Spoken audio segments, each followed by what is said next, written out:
Yeah, today, boy, speak on it, mate. The kid is in the building, man. Fresh out the gym. My bag, mate. You know what I mean? Had to come here and talk my shit to y'all right quick. No Frank Ocean. No Frankie. Yeah, man. Everybody in the building already. Salute to the motherfucking committee. Salute to the Smoke a Lot Nation, man. I see y'all in the building early, man. Early, man. Yeah, we're going to talk our shit right quick, man, because, you know, I knew something was the fuck the matter. That's all I'm going to say. I knew something was the matter with Earl, the true Spence Jr., man. I knew something was the matter. But before I get into what the Dr. 805 have to say, I'm apologize to the Terrence Crawford fans out there. He put on a masterful fight. He did his motherfucking thing, man. No excuses, man. The better fighter won the motherfucking fight, man. So salute to Terrence Crawford. Salute to his whole team. Bo Mac. We was talking shit about your fat ass, but hey, salute, man. Y'all did y'all thing, Bo Mac. Bo Big Mac. Shout out Bo Big Mac, man. Go eat 10 Big Macs, my nigga. You did that. Anyway, 20 for your big ass. 20 Big Macs, my nigga. You did that, Bo Big Mac. But apologies, man. You know what I mean? I was talking shit about his hype man. Man, hype man, do your thing, man. What the nigga hype man name? Whatever that nigga like, the world, the division, the two-time champion, the woo-woo. That nigga, salute to you, my nigga. Y'all won, my nigga. Y'all won fair and square, period. But salute to Terrence motherfucking Crawford, man. You are the motherfucking dog. You a beast, my nigga. I ain't know. I can tell from them other fights. This fight, you was at your apex. I ain't never seen you do no shit like you did in this fight, bro. Period. You had great fights. That Sean Porter fight wasn't like this, my nigga. That Amir Khan fight was not like this. You never damaged. That probably Sean Porter. Probably Sean Porter. Nah, nobody got damaged like this shit, my nigga. This was unbelievable damage. You feel me? I thought the nigga eye was about to fall out. Literally. Another eye socket, something, nigga. But my apologies, man, to the whole Crawford, you know what I mean, the whole camp. Y'all did y'all motherfucking thing. But after further review, rewind, selector. It was a motherfucking problem with Earl Spence Jr., and I knew it. I fucking knew it. Now we're going to hear what the doctor got to say about the fight, man, because he said the same shit I said, but not without the doctor analogy. I thought he threw the fight. You know what I mean? But he going to tell you why he lost this motherfucking fight and why he was moving, how he's moving, why he looked how he looked, like he wasn't even there, glossy-eyed, slow. We're about to fuck with it, you know what I mean? Shout out to everybody. I see everybody in the motherfucking building, man. Let's do the motherfucking, let's do the tap in right quick, mate. Nigga tapping in from Washington State. I see your boy. The 313 in the building. Okay, Seattle on the tap in. I see your boy. Ohio in this bitch, man. Yeah, man. Let's see where everybody tapping in from right quick, man. You hear me? Yeah, man. Okay. Kilroy in this motherfucker. I see your boy, American Negro, everybody. E. Millie in this motherfucker. Reese in this bitch. Ebony in this motherfucker. Christy Love. I see you sit. Everybody in this bitch. Make the mob is in the building. Early. Yada-da. Hell yeah, man. I'm going to throw the invite up there too in case y'all want to get up here and talk some shit. You know what I mean? Definitely going to speak on it tonight, Dynamite. You hear me? But let me play what the doctor had to say, mate, because he breaks down a real motherfucking analogy. And yeah, we're going to get this shit going, man. But Team Crawford, y'all did that. No excuses. No motherfucking excuses, man. Y'all did that. But let's hear what this doctor have to say, though, about the fight. Now, this is Dr. 805. And he said he suffers from residential neurological damage, according to Dr. 805. Now, let's hear what Dr. 805 have to say about it.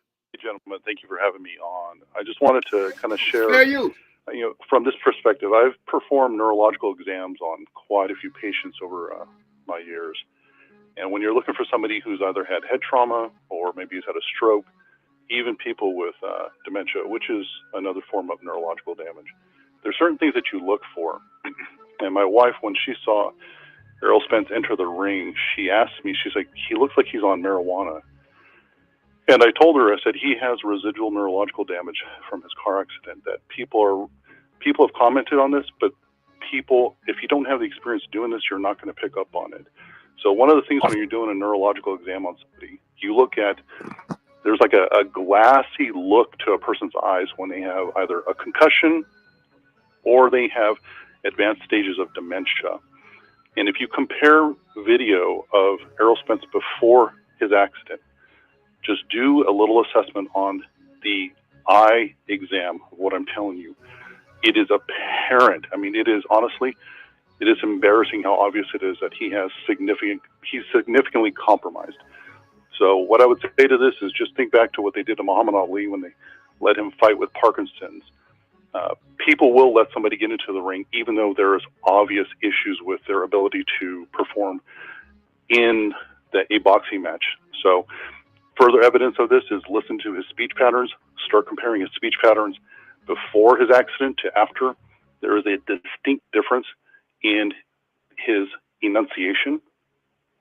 I know part of that is because he has dentures, but even just listen to how he is formulating his words. Yo, I noticed that. It do take him like a minute when he get them questions and he trying to talk it. It's taking a minute for him to really get his shit off, man. So I peeped that shit too. But let's go, Doc. His thought process. He's much, much slower. Now, another component to a sign of advanced neurological damage is a loss of balance. That's why as people age, primary cause of injury for older people is falls. And that's because as the nervous system degrades, the communication to the musculoskeletal system is also compromised. So a lot of the signs that people associate with aging as people get into the 30s in boxing or even sports, it's the first thing to go is your neurological system. So when people talk about timing, and if you kind of listen to what even Spence was saying, Spence doesn't even know what he's saying. He's just commenting that. He's like, oh, my timing was off. My timing was off. That is because his brain is not the same. Now, of course, you can add on to that alcohol abuse, sure. Dropping weight, water dehydration, of course. But he should have never been allowed to get into the boxing match. All you have to do is look at Ugas's fight. You can see a difference in the way he moves. Now, unfortunately, from the neck down, because he's the physical specimen, he looks amazing. But from the neck up, he is not the same person. So when you look at how badly he was beaten, I can't recall another fight where Crawford looked that good. That's not an accident. When you look at Errol Spence and how he couldn't defend himself, even the first knockdown was a blow where? It was a blow to his lower chin and to his neck. You throw somebody off their core stability, and they can't recover. He looked very clumsy last night. But once again, now what it's saying with the side effects of the neurological brain damage, you lose your balance. The first thing to go is your balance. That nigga was like he was on a slip and slide. That nigga kept on falling. That nigga got, you know what I mean? Like one punch, nigga throwing the nigga around the ring, nigga shoving the nigga all pushing him around. He couldn't. His feet wasn't there. This nigga was getting pushed around the ring, nigga getting hit, nigga falling, nigga on his lap, nigga not even breaking the fall, nigga falling on his ass, nigga. No breaking the fall, no arm trying to break the fall, nigga just sat him on his ass.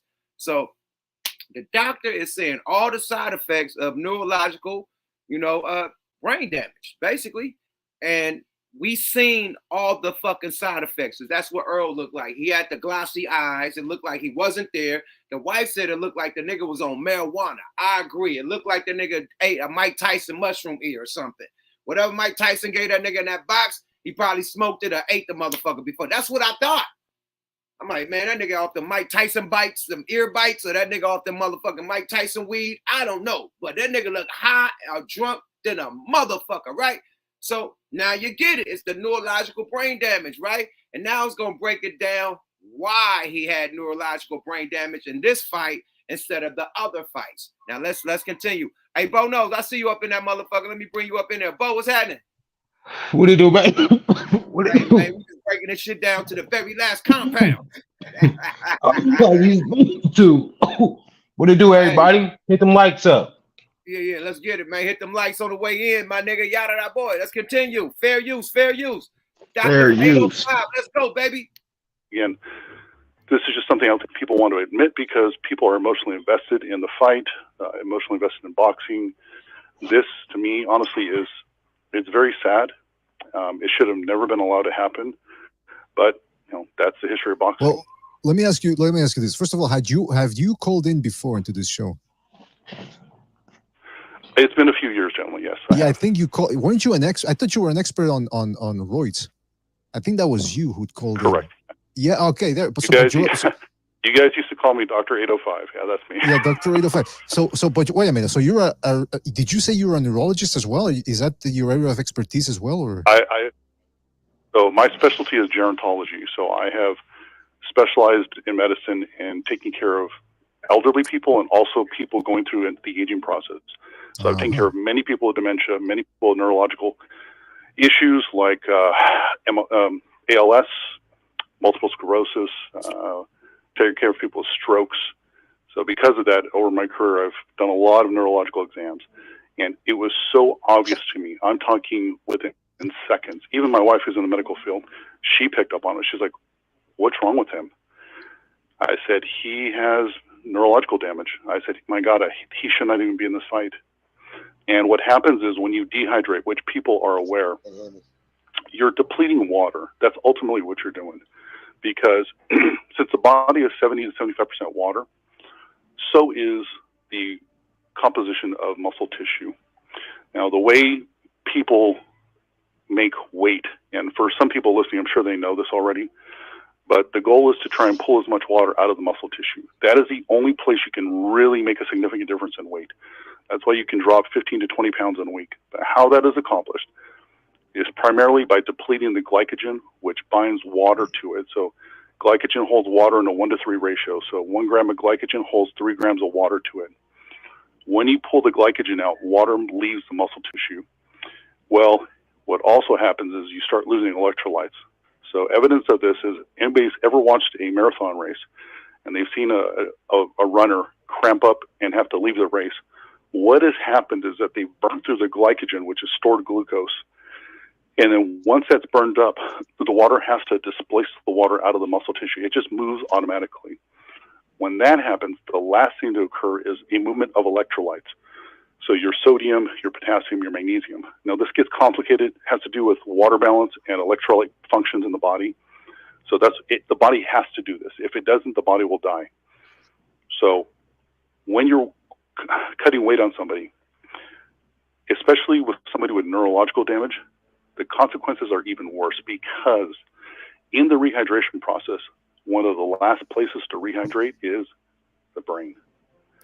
So when somebody like ERROL Spence is cutting weight, it is going to exacerbate underlying problems that he has, which was evident last night. And I know people don't want to say this because people have been looking to this fight, but you're talking about somebody who medically should have never been. I would not have cleared him. If I was doing the medical clearance on him, I would have denied him. I was going to ask you that. So just to recap, from your professional opinion, as a physician, you said you saw the signs of him coming out and saying, wow, he looks glassy-eyed. This man is suffering from the residual effects of head trauma. So if a doctor from the Nevada State Athletic Commission or whatever commission, whether it was in Texas or whatever, they must have seen this then, right? Of course. But as we know throughout history, even in professional football and in boxing, there is a financial motive, and not everyone is ethical. So they will find a doctor who is ethically fluid and will sign off on this. Fluid. That's exactly what happened. So they found the doctor and they cleared that nigga. This is one of his biggest paydays in life. They like, fuck it. We gonna get this motherfucking fight going. We gonna get this bag. Now he didn't think he was gonna get his ass whooped that bad, but that nigga damn near got another car wreck, my nigga. Just trying to get the bag, my nigga. The nigga kept on saying that I couldn't, my timing was off. I couldn't react fast enough because, nigga, whatever your brain is trying to say, nigga, your body ain't reacting to it, nigga, because it's not quick enough. Your brain is reacting slow. It's not reacting on time. You throwing punches, nigga, not putting your hands up until you get punched. You get punched, then you want to put your hand up. It's like, nigga, it's too late. You already got bop-bops. And then you put your hand up right here, then get bopped on this side. Then put your hand up and bop. So each time you put you getting bopped. Oh, this is one bop. Oh, I bop. Like, His brain didn't know. It's like it couldn't compute. He throwing, man, it looked like that nigga was an amateur fighter against a professional motherfucking pit bull in that ring. I'm sorry, right? It was Chihuahua versus the pit bull. It was a fucking Chihuahua versus a pit bull, my nigga. The whole fight. And the nigga said the side effects is the balance. You can't keep your core balanced. The nigga got knocked out in the first one with a shoulder punch, my nigga. You want to say that it was right on the motherfucking shoulder. Like he pushed the nigga. You know what I mean? That wasn't no, he didn't clock the nigga. That's why he laughed. It was like damn near like a slip. That first one, he was like, ha ha, what the fuck? Like, nigga, how the fuck did I fall, nigga? That brain, nigga. It said, nigga, water to the brain makes the motherfucking damage happen. So he didn't have to cut weight in the mother fights. You know what I mean? So his brain is working. He had to dehydrate himself. This one, he had to dehydrate himself to cut that water weight, meaning the water wasn't going to his fucking brain. So that really fucked him up. So this is what the doctor is saying. So come on, man. They wanted that bag so bad that they let him get his ass whooped. Period. And almost got his brain damaged on some goddamn Muhammad Ali shit. Now the question is, should he retire with this being the issue? Yes, nigga. If you got brain damage, bruh, stop. That's only smart. That's the smartest thing. Stop, nigga. You made 20 million, probably made 50 million total, 60 million, whatever. That's a nice retirement, nigga. Start your own boxing club, your own boxing promo company, and get the next shoe, nigga. But you need to hang them gloves up, my nigga. I don't even want to see a part two if the nigga got dehydrated. Now, if he could box at his right weight, and we might have a fight. But dehydrating and catching weight and shit, nah, he don't get devastated. He don't get devastated. That ain't gonna be fair. Everybody who think he should retire, man, put them thumbs up. Everybody who think he shouldn't retire, put them thumbs down. If you got brain damage like that, nigga, hang up the boots, nigga. For real. It's time to hang your gloves in the Raptors, nigga. You did that. You did it. You know?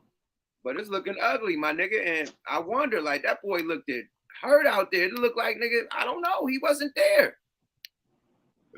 That boy wasn't there. And I'm not here to make excuses, but the doctor said exactly what I was thinking. Something is the matter with that dude. Something is the matter with him. Yeah, everybody should retire, man. Thumbs up, retire. Thumbs up, retire, retire. I want to give him one more try. I'll give him one more try at that 154. If he get his ass slid in that 154, man, hang it up. I always give a nigga action at a rematch. You know what I mean? Action to get that belt back, man. Did Tyson and Buster Douglas do a rematch? Yeah. And Tyson got the belt back, right? Yeah. Okay, no. cool. So he fought somebody else. Didn't he fought somebody else? No. Buster fought somebody else next and lost the belt. He got his ass beat up. Shit. Got whooped on. I think he got whooped on by Holyfield, right? Who took the belt from that nigga? Somebody took the belt from Buster, then I think, it wasn't Holyfield. Tyson took the belt from that nigga, then had to fight Holyfield and got the belt taken from him because Holyfield wasn't playing. Man. I can't remember shit. They said, they said he fought Buster twice. Okay. So he said he fought Buster twice. We know Holyfield beat Tyson. Oh, it wasn't Buster crazy Douglas, Riddick Bowe. Nah, Riddick that was whatchamacallit beat up Riddick Bowe. Nigga, Tyson was fighting against Buster Douglas. It's crazy. Holyfield and Tyson, how they cool, and they got that ear edible. Whoop the game. Buster twice. Yeah, okay. Yeah, he got to stop it. I'm gonna put that motherfucking link in, man. Everybody talking shit, man, behind they motherfucking they little they computer tapping and shit. Tap in, nigga. You know what I mean? I want to stay on this topic for a hot more second. You know what I mean? Then we're gonna go to the next topic. But yeah, man. Holyfield beat Buster. Okay, and then Tyson had to come and fight Buster. They said this dude don't remember nothing. Hey, nigga, I smoke a lot of weed, nigga. Hey, but shit, everybody else don't remember neither, nigga. Yeah. So Buster Douglas, they kept on trying to say it was Riddick Bowe, nigga. Riddick Bowe didn't beat no Mike Tyson, nigga. It was Buster Douglas. Buster Douglas' mama had died. Her grandma died. Somebody had died. That gave that nigga that power. Keyboard gangsters, tap in, my friend, tap in. And I ain't gonna act like I'm the motherfucking the fucking historian of boxing. I am not. I'm just a fan like y'all. I catch it when I catch it. I've got certain fighters I like. I can't tell you about every Charlo brother fight. I can't tell you about the nigga that what's his name, Pitbull. I can't tell you about his fights. I can't tell you about everybody fight. I just like my fight. I can tell you everything about Floyd. I can tell you everything about Muhammad Ali, nigga Tyson. You know, my fighters, Sugar Ray. You know, my boys. You know. Goddamn Roy Jones Jr., you know, my boys. I can tell you about my boys. I just don't know nothing about anybody else, my nigga. I'm sorry. I don't know nothing about them. You know, I can't tell you nothing about the guy that keep on beating up the Bronx Bomber, the dude from overseas. What's his name? Tyson? Some Tyson? The dude that keep on beating up goddamn the Bronx Bomber. That's wild now. Steroids. He from like Russia, Ukraine, or something. Oh shit. Yeah, Zab. I know about Zab. Furry. Tyson Fury. I don't know everything about Tyson Fury. You know? He came out the woodwork. I don't even know how to say his name. See? So I tap in with the people that I like, my nigga. It's like basketball. I don't know everything about everybody that's playing, but I do know about Jordan. I do know about Bronny. I know about AI. I know about Magic. I know about the favorite players I like. Sorry about that. I know about the Warriors. I know about Steph and Clay, Splash Brothers. I don't know nothing about Houston Rockets. I don't. Only thing, Yao Ming. That's about it. Elijah won. That's it, my nigga. Period. That's all I know, my nigga. Straight up. But if somebody want to correct me with the real boxing game, who box who, man, I put the link up. Tap in, nigga. Fuck with it. And I want to hear what y'all say about what Dr. 805 had to say about the brain damage, you know, or y'all think that's another excuse, you know? No, that's serious. I think that's serious. That's serious. Like, you don't play with the brain. Like you've been shot and whatnot and got shot in the head and you still living, man. Yeah, call it quits.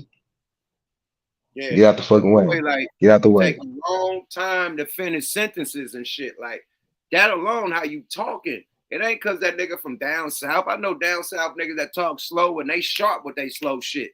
Jay Prince, he talks slow to the motherfucker, but he's sharp and he's saying everything quick. It ain't no like saying it slow, then stutter and think and slow again. And not. It's like ha, ha, ha, ha, ha. Sharp. It ain't no that boy was slurry, man. That boy was slurry than a motherfucker, man. So I don't know, man. I hope. Put that somebody said he did fight somebody when he left. Great motherfucking point, man. You know how motherfuckers say, you know how Floyd was scared to fight Pacquiao because, you know, they said he was juicing because he was just knocking too many people out. There's no way he could be that small, go up all the weight divisions and just knock everybody out. He got to be juicing, right? Same thing they said about Canelo juicing. They found out he was eating. They said he was eating meat, some type of meat that had him juicing and whatever the excuse was. So, niggas is juicing, right? Let's be real. Niggas is juicing. Why didn't they get Olympic training blood tests for this fight, my nigga? I would have requested that. Because that nigga, man, we ain't never seen fucking Terrence Crawford fight like that. I think the boy was juiced up. OJ the Juice Man. I'm sorry. Who's there to regulate it? They didn't take Olympic style testing. They didn't. And then you go to the testing, it don't even got that man on the list. So he ain't never been tested. OJ the Juice Man. I'm just saying. Who tested, man? That nigga ain't did no motherfucking no test. When has he ever did a test? Even if he beat Sean Porter, still could have been on the juice then, nigga. I'm sorry, man. OJ the Juice Man. I'm sorry. Terrence the Juice Man. Nobody, man. He ain't never beat nobody up that bad, my nigga. Terrence the Juice Man. He ain't beat up. I mean, what's the nigga name that beat? Man, come on, man. But I apologize. Y'all won fair and square. But man, hey, man, if they did Olympic style testing, I'll be very convinced that he did his thing. That's a serious test right there. I don't know, man. I'm just saying, man, the boy ain't been tested, man, for vitals, man. They get the vital testing, everybody do vital testing. That boy ain't did vital testing yet. I'm just saying, man. They got on Canelo. He kept on knocking niggas out. They like, hold up, swole up. We gotta test this guy. Sure enough, positive. Now he eating tainted meat. Nah, nigga, you're juicing. Nigga, what meat just got steroids in it all of a sudden? Fuck out of here, bro. Shit, a lot of foods. Nigga, Steroid ass chicken. Real nigga, they got different shit in their meat, bro. All meat got organic, yeah. GMOs and all that shit. I'm talking about real steroids that make you buff and make you nigga. The shit you gotta put in the shit you need for shots. You can't get that with no fucking meat, bro. They do the steroid inside the animal, and then whatever. They ain't do it in the fucking meat, like you feel me? Like do your research. I ain't tell you no lie. I'm just saying, man. I don't know, man. I think OJ the Juice Man, and I think that boy had brain damage, from the dehydration. I don't know, but I'm gonna leave it at that, man, because everybody got their favorite fighters, and you know what I mean. What is what it is, but I just know that boy looked like he wasn't there. Now, if it was a fair fight, that boy was really who he really supposed to be, and then he got his ass whooped, cool. But y'all know that boy was there, just nigga. That nigga was a human punching bag. I was like, oh man. He wasn't even ducking. Like all this shit was off, my nigga. Only way he got his composure when he grabbed. It's like this. He's a great fundamental fighter. He's the best fundamental, Earl Spence. He ain't got no pizzazz or no shit. Like, you know what I mean? He ain't no Manny Pacquiao. He ain't no Floyd Mayweather. He just straight up and down. You know what I mean? He ain't no Mike Tyson. He's straight up and down. But still, that's straight up and down. You know what I mean? The basics, the techniques, nigga, been wiping niggas out. Been wiping niggas out. Period. Wiping niggas off the face of the motherfucking map, man. So, why all of a sudden, the boy looked like he ain't fought in 10 years. Like it was a motherfucking exhibition fight. Like they just threw the nigga in there. He got like a week notice. It looked like the first nigga in the preliminary. The tall nigga that just got called a week before the fight. And he was fighting against Bomac fighter, the one that make all the custom clothes. He made Earl Spence clothes and he made his clothes. That dude, the black dude with the beard, that nigga got called like a week notice. It seemed like the nigga Earl Spence got called week notice how he was fighting because he fought worse than that dude that got called a week notice. And that boy was getting his ass whooped. That tall, light-skinned nigga with the half hair, it was like half blonde and half black. You didn't see the prelims? Whoa, I didn't watch it. I didn't see. I'm glad I watched that. Yeah, man. Yeah, that boy got his ass whooped worse than the nigga in the prelims, and he just got called a week before. Damn. Oh, sheesh. They said he got tattooed all night. Oh, hey, damn. Man, that's what you call getting the brakes beat off you. Yeah, he got his ass whooped. Nobody ain't saying that. That boy got I do it. That boy got boy. He said, "Get back up, get back up, and knock him out again." Hey, Big C, you gotta show your face, my nigga, before I tap you in. No Frank Ocean, man. I can't be talking to no motherfucker unless you locked up. All right, for sure, my nigga. I ain't talking to no motherfucking logos. What's up, with a Big C? What's up with you, man? Man, how you feel about this shit, man? I know I'm making a lot of excuses, man. Everybody like, come on, YUK. he just outclassed him. That's just not his truth. That's what we saw. Yeah. And he took it to another level. He knew this was the fight that make you a legend. He a legend now. Right. Keep it in 100, man. You know, Crawford did his thing. Ain't no excuses from Earl Spence, is it? Nah, Earl said he ain't making no excuses. He said he posted some shit with the fish with some the shark with some crying emojis. He said, man, I ain't making no excuses, man. And then even if I had an excuse, I ain't giving you one. Ha ha ha. So he laughing the shit off. Not to the bank. We just gotta accept it. Boy, that boy got about 50 M's, nigga. His biggest payday, nigga. He don't give a fuck about that, boy. That's like one of them Floyd Mayweather exhibitions, man. He don't give a fuck about that. That boy made a check, a mega bag. I think the main problem with Earl Spence, man, he was too basic for him. He didn't move his head. He kept bending down in the fight. Couldn't see the punches coming. Don't know if something wrong with that eye. You know what I'm saying? Like, he been through a lot of trauma, and it showed. He wasn't ready for that fight. He should have had a tune-up. All of that. Somebody said that Mo 3 got his revenge. That's crazy, man. Like, come on, man. Don't be throwing Mo 3 up in there, man. Like, he had something to do with Mo 3 getting ooh-ah. You know what I mean? Rest in peace to Mo 3. That was some real street shit that happened to Mo 3. You seen a street nigga chase this nigga down the freeway. That wasn't no Earl Spence, entourage, no crew, none of that. That was some real street shit. Whatever Mo 3 was going through, God bless his soul. But y'all can't put that on Spence. What we can do is put Spence car crash on Mo 3 because his niggas was chasing that nigga from a club and that nigga crashed. We could put that on Mo 3, but we can't. That lost Saturday had nothing to do with nobody but Bud Crawford and ERROL Spence, man. Ain't no way around that. He got the brakes beat off of him, man. The brakes. These are the brakes. Break it up, break it up, break it up, break down. It's horrible. Brakes beat off his ass. I ain't gonna say he didn't. I just you gotta blame it. You gotta blame that trainer, man. Why did they stop that fight, man? Huh? I said you gotta blame that trainer. They should have stopped that fight, man, earlier. That trainer, man. He said he got a bob and move. Derek James wasn't even there, man. That nigga was thinking about his fight in London. He like, well, I gotta fight in London. I gotta fly to London tomorrow, but I'm gonna think about it when I get back. Derek James, you're not even, nigga, stop the fucking fight. I would have known that the nigga had brain damage and he wasn't there. Yeah. You know, like, bro, are you okay, nigga? Do you feel right? How's your brain? Nigga, are you all right? Because it don't look like I'm telling you to do shit and you're not doing it. Like, are you okay, nigga? Like, nigga, fuck that. We can stop right now. You still gonna get the same bag, nigga. Yeah, his speech was way off.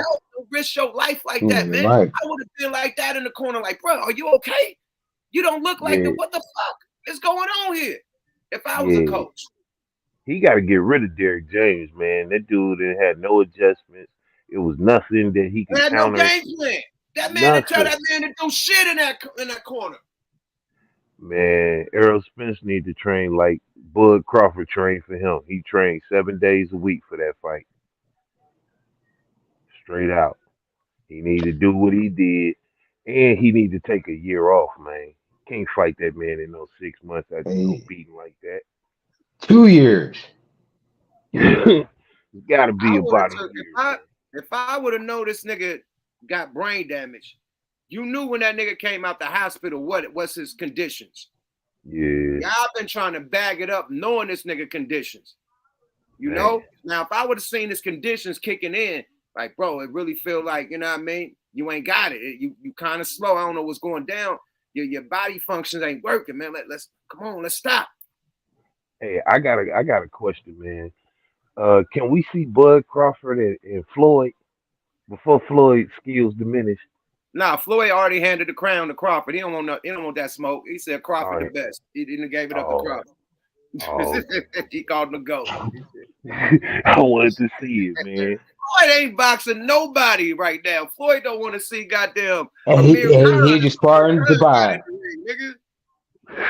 And he just sparring in Dubai and getting paid. Nigga keep going overseas fighting them Asian niggas like he a motherfucking Muay Thai fighter. Nigga, fight a boxer, nigga. Quit going to Asia, nigga, in Japan and fighting all these knockoff Japanese motherfuckers, man. Fight a real fighter, nigga. The realest nigga he fought was one of them Paul brothers, right? Mm-hmm. Other than that, I ain't still fight nobody. And right? They wasn't no boxer, though. Huh? They wasn't a boxer, though. Right, but I'm just saying, I respect that one because at least Jake Paul, I didn't see all the Paul brothers. They've been wiggling. They've been beating some ass. You know? Yeah. But If you come go on, back man. and watch that fight, though, he played with that dude. He played with him, man. Yeah, Derek James was exposed. He said, "Ain't no way that fight should have been stopped after the fifth." Yeah, that shit should have been Man, they stopped should, after the fifth round. Why did it after go? the fourth round. I'm telling you why it Fourth went. Because round. it was bets, nigga. It was bets on the 8th round, nigga. Nigga told to keep going, and that motherfucker jumped in and stopped that bitch. The 8th and 9th round, it was bets on that motherfucker. So they kept It it was going. it was over after the fourth round. I It don't was over think after the second round to me. I don't think Spence won a round except for maybe the first round. The first. It was the first round. It's first round. That First was round he it. won. That was That was it. it. It The was first round. He was going 8-7-6. I'm like, damn. Nigga, See, he he got got to knock dropped him damn out. near. He got to He knock got him out. that nigga got dropped every other round. It seemed like nigga 2 rounds and the 2 more other rounds nigga get dropped again. Then 2 more other rounds drop, and then another round drop. Each nigga was dropping every other round.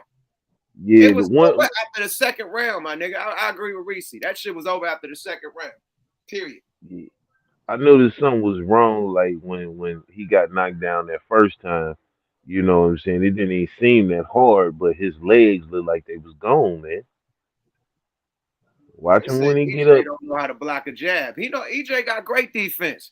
That's why, you know what I mean? That brain damage. I think that brain damage had his shit wasn't working. Oh, if you go back and watch the fight, look at him, man. Look at Earl Spence fighting him. He does not put his hands up. He study getting caught straight down the middle. He's standing right in front of him. He had no counter. And Bud Crawford, he waited until Earl threw it, and then he throw one to throw it off, and then he gonna rock him because he's not paying That's all attention. he did the whole night. Every time Earl tried to do that jab, nigga, He bop, bop, threw his out there right there. and then what was open him when Earl kept trying to go to the body. See, he could Yeah. do that jab up. That up jab was cool, but that body when he was lowering himself down and just leaving himself wide open, Yeah, bop, and bop, boy tapping that nigga head up, nigga. Boom, man, put that beat boy his on the head ground, up, man. man, Beat his lighting that head nigga up. head up. I told you it was like Ring King, nigga. Remember Ring King when you punch a nigga the afro Oh, go pop, yeah. pop. It was Ring King. That nigga was lighting that afro up. That motherfucker was like, whoa, whoa, whoa. Yeah, he had no answer for him, man. And those counters, if you notice, Earl Spence threw 1, 2 punches. This dude was throwing punches in bunches. He was That's doing what the combos. That one man. jab was getting met with 4 or 5 about 5 3 punches to the to head, to the face. the head. All this, pop, pop, pop, pop, pop. He throw this, pop, pop, pop, pop. Throw that, pop, pop, pop, pop, pop, pop, pop. Throw that, pop, pop, pop, pop, pop. He was catching combos. He was just waiting. Throw it, nigga. You leaving yourself wide open like this. Wide open. No Wide guard right open. here. No comeback. You just stretching out, nigga, like you trying to play tag, freeze tag or something. You in, like, nigga, come and bring it back in. So my son, nigga, you jab, you gotta bring it in, nigga. Bring it back to block yourself, nigga. You can't throw it out and be lazy because boom, you hit right here, boom, you hit right there, nigga. Come back, nigga. Period. Earl Spence was ill prepared, bro.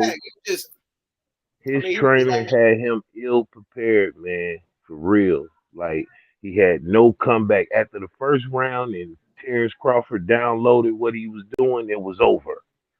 Terrence Crawford felt his power. Like, man, that nigga ain't got no power. I'm gonna walk this nigga down. And that's what happened. That's what happened. And Like then, even though he the bigger man, that power wasn't there. Terrence Crawford was the stronger puncher, and he didn't throw a regular jab. That jab he was throwing had heat on it, man. Like he was getting that's what they stung. said. That's why all the niggas that fought against him and that fought Crawford and fought Earl, they said Earl got some power, but they said Crawford got snap on his shit. He quick and he got snap.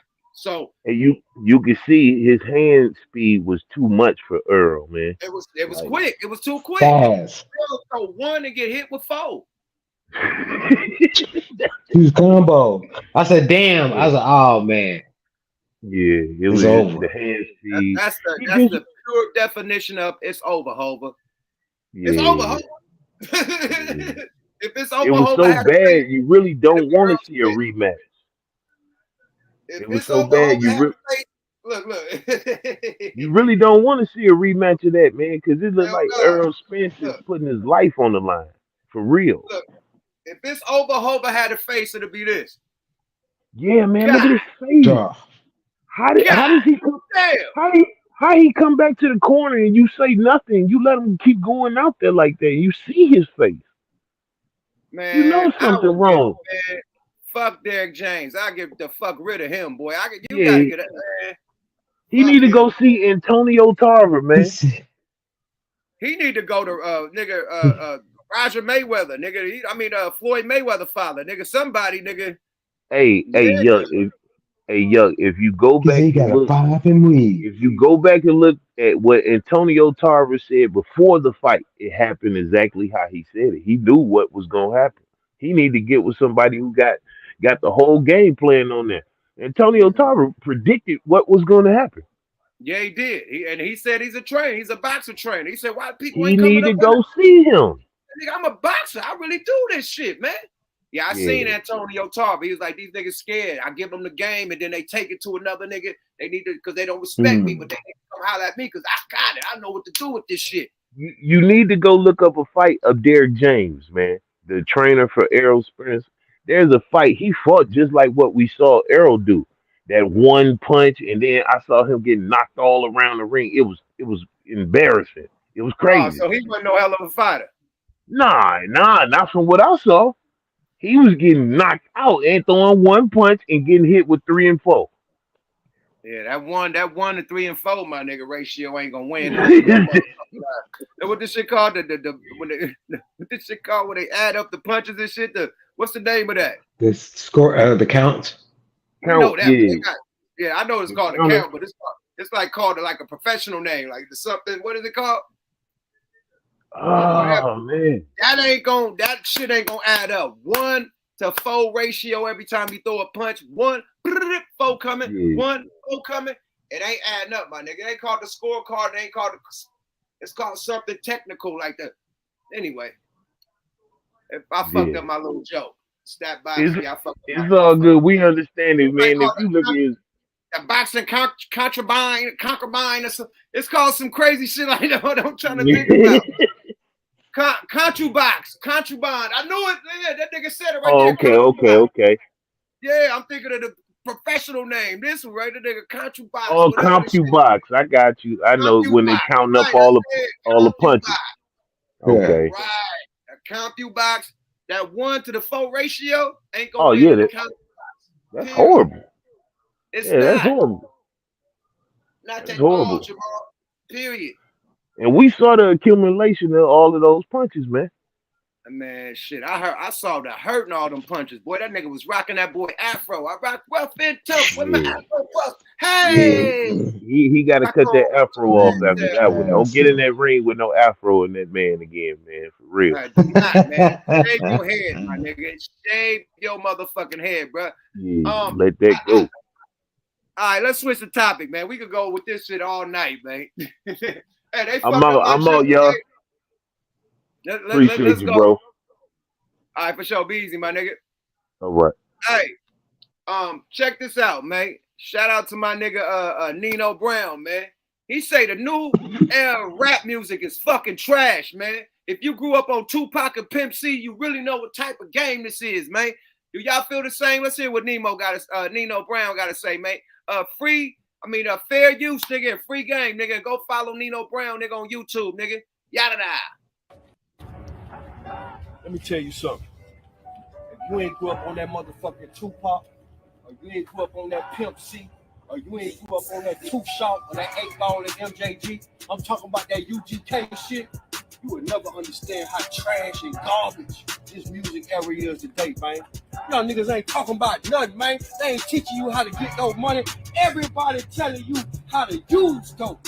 When I grew up, we was talking about how to sell dope and get money from it and buy back the block. These niggas... Say that again, my nigga. These niggas teaching you how to use dope, nigga. We is taught don't get high off your own motherfucking supply, nigga. Get your mon, nigga. These niggas teaching niggas how to use dope. We was taught how to sell dope, nigga, and elevate, nigga, and get the fuck out the neighborhood, nigga. These niggas do dope, get money, and run back to the neighborhood. Nigga, your ass backwards, nigga. Talk your shit, man. Let's go. Fair use.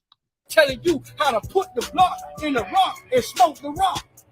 These niggas out here, dyeing they hair, wearing the tight, skinny jeans, skin tight, got the yeast infection all up in there, down there. And then they cheating on their girlfriend with another dude.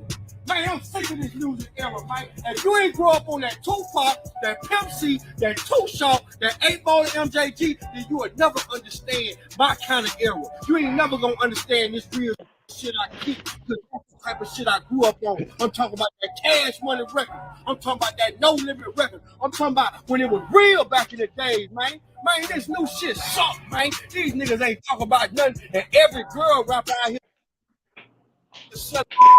selling coaching on the record. You ain't talking about nothing. You's an online prostitute.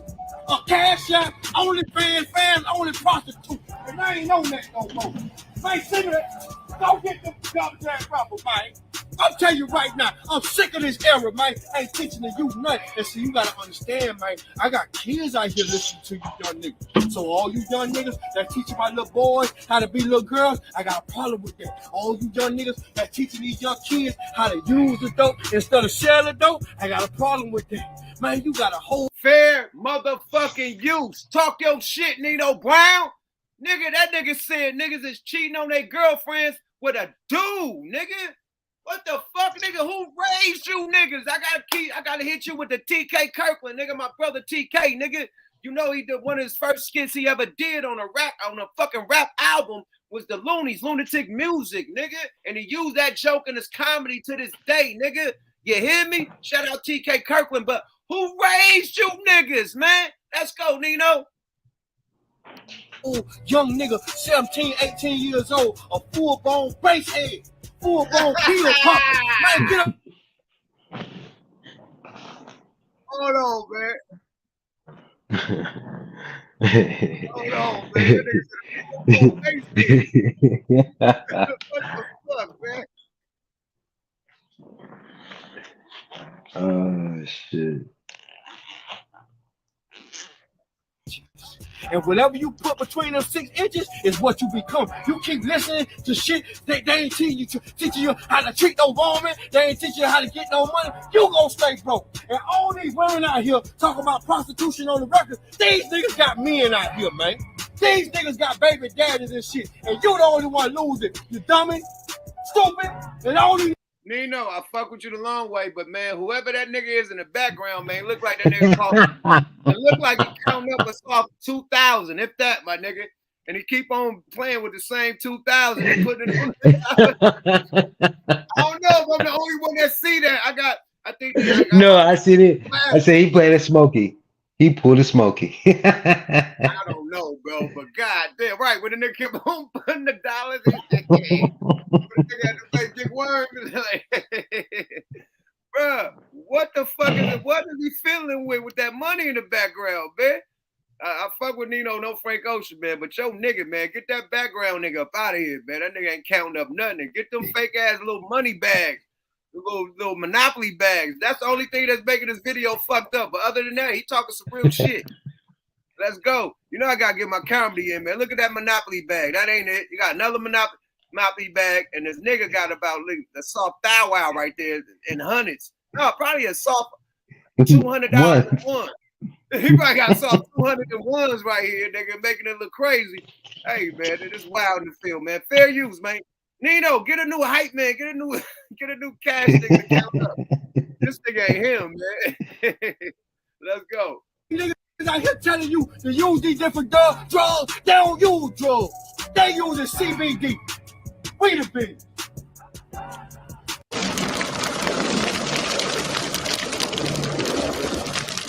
Oh, man. They ain't using drugs, they using CBD, nigga. We the business, man. Y'all go follow Nino Brown on YouTube. Boy, that boy got the hottest motivational shit going on in the game. I definitely get my shoes laced with a little bit of motivation. You know what I mean? And yeah, go fuck with Nino, man. Dope shit. But rap game is fuck right now. I feel like what he was saying, bro. You got this real prostitution shit going on right now. Remember, like they had After Dark, like BT After Dark, and that's when you see tip drill and shit. We thought when Nelly slid that credit card through the ass cheeks, like that was the most like niggas damn like right? BT Uncut. But these females were just in G-strings and shit, right? You see nowadays, these bitches got their titties out, the G-string all with the coochie lips hanging out, ass cheeks everywhere, nigga, titties, what Janae Monet, big titties out everywhere, like, and it's everywhere. Like you go on YouTube and see Janae Monet video with her titties out, right? That shit used to be on After Dark. So their programming are female children, female teenagers, female young adults, and female old adults. That if you want to make some money, you got to dress like a prostitute, twerk like a stripper, you know what I mean? Rap like a prostitute, twerk like a stripper, dance like a prostitute, twerk like a stripper, bust it wide open like a stripper, talk like a stripper, use niggas like a stripper, use niggas for their money like a prostitute. Like, this shit is wild, bro. This shit is wild. The bitch talking about my asshole brown and my pussy pink. Like, whoa. And they running that shit up. This is on the radio.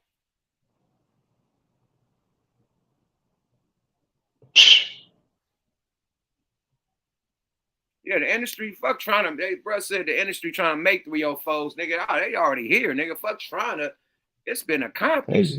It's been accomplished. Nigga.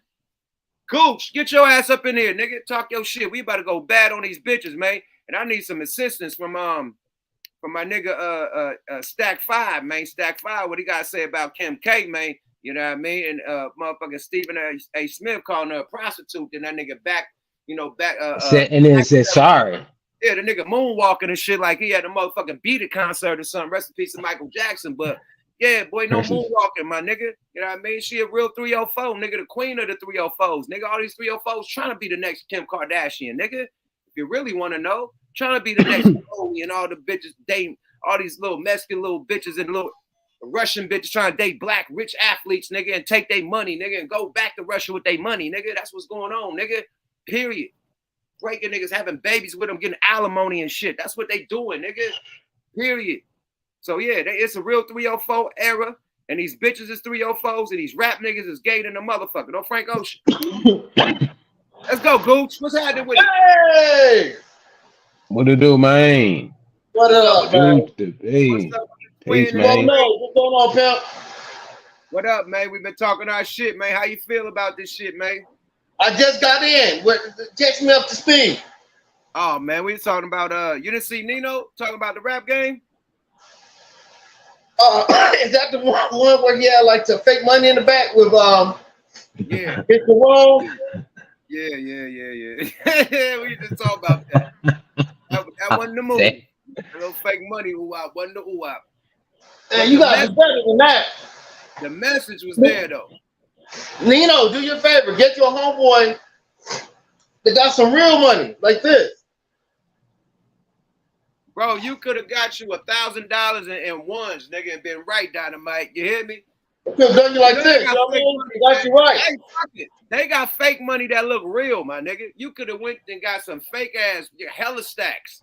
You know them niggas that be having the big ass stacks to their shoulders, them fake. That they be using for the videos and shit. KP showed me about 200 grand in that shit. I'm like, nigga, this real money? Like, nigga, Cuzzo, look at it. Nigga, this what they be putting in their videos. Cuzzo, this what they be doing the brick. I got this thing. And it look real than the motherfucker until you touch it. How do they get away with it? Huh? But if you're just taking pictures with the shit and you ain't got no real, you see stacks of paper, nigga, you think it's paper. So yeah, okay. Just doing a banana in the tailpipe, fake shit, deluxe.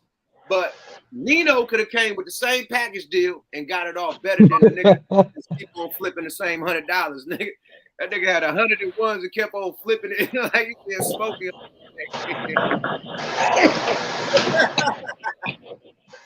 Oh shit. Nino, get some real shit like this. Hey, but the message was not fake though. The message was not fake. So y'all talking about Nino, what else? Shit, we was back on that Earl Spence shit. You know, the doctor said that he had brain damage and shit. You know what I mean? So that's why he lost the fight. So we passed that, my nigga. You feel me? Okay, yeah, that's over.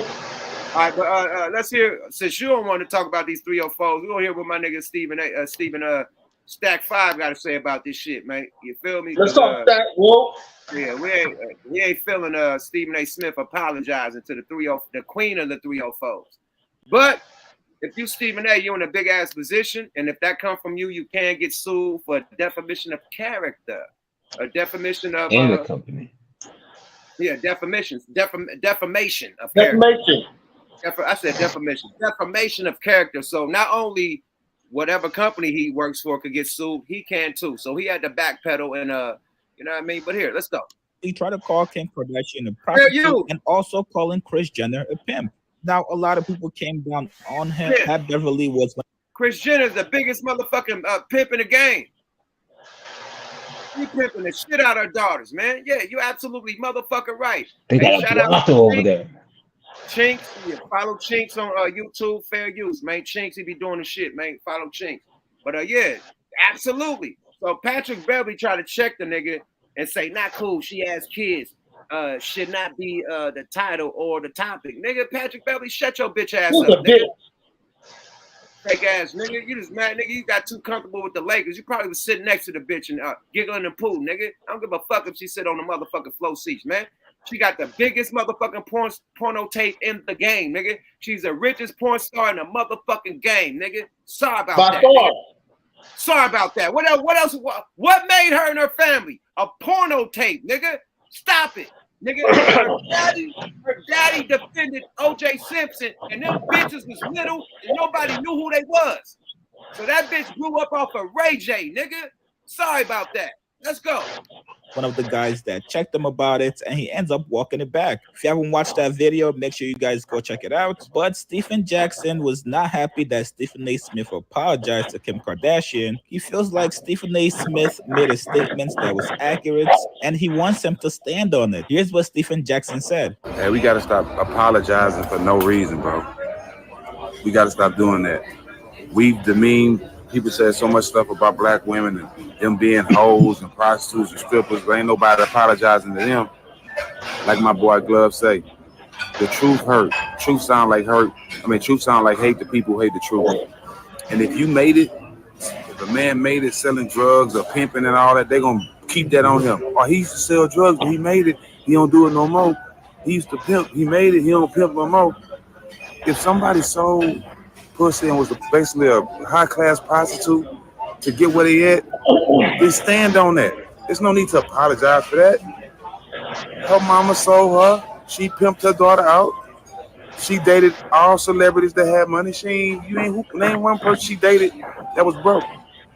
So the truth is the truth. Ain't nobody apologizing to her. Y'all didn't apologize to all the sisters y'all degraded. Listen, I think we all know Stephen A. Smith was being PC. Man, enough said, my nigga. Enough motherfucking said, man. Period. Agreed. I couldn't agree more. Hey, man.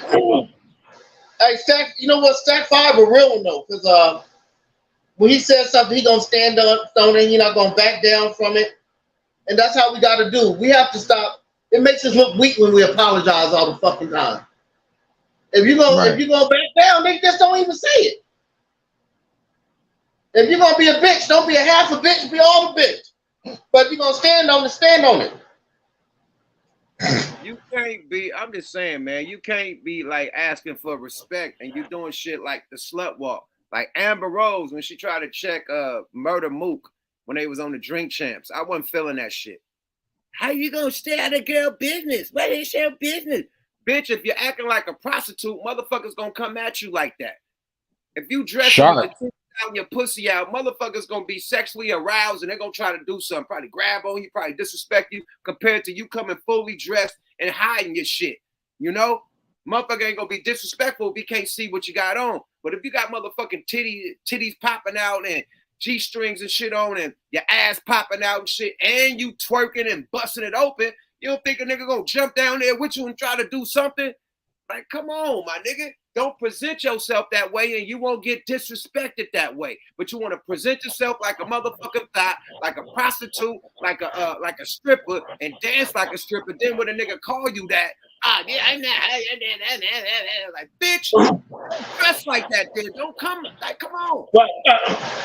Imagine this. Imagine me having on an all blue suit, a badge, a gun, and a billy club, and get mad at me when somebody say, "Officer, help!" And I'm like, "Nah, I ain't an officer. I just look like this." Man, let's stop playing. Let's stop fucking. It ain't Halloween. It ain't motherfucking Halloween. So stop playing dress up. If you a hoe, you a hoe. Stand on it. Stand on it, bitch. Hey, bro, what's up with it, stick? I see you been skrill. I see you been waiting. What's up with it, boy? Shit, shout out to the panel, man. Shout out to everybody in the panel, man. What up, man? Music in the background, skrill. Oh shit, let me cut this down. I ain't know I was gonna come in. Hey, you gonna get a nigga I'm bumping that 5150. You know me. Salute, my nigga, man. How you feel about the dialogue tonight, man? Man, shit, it's great, man. It's great. First of all, where you tapping in from, man? Man, I'm in San Antonio. Yes, hey, San Antonio, the Spurs, man. By way of Louisiana, Shreveport, Louisiana. By way of that, you know what I'm saying? That's why I was brought up. Right, that's what's up. What you want to talk about? You want to talk about the fight? You want to talk about the scandalous shit with the Kim Kardashian, these fake ass new rappers? What you Man, I hadn't even tapped it, but I'll talk about the fight. I don't know what Kim and them got going on, but I'll talk about the fight. Let's talk about the fight then. I don't have time to be, I don't know what they doing. That's the Kardashians. That is what it is, but as far as the fight, man, I think me being here in Texas and Louisiana, man, down here in the South, I just don't think Spence was right, man. I don't think he was right. He got destroyed.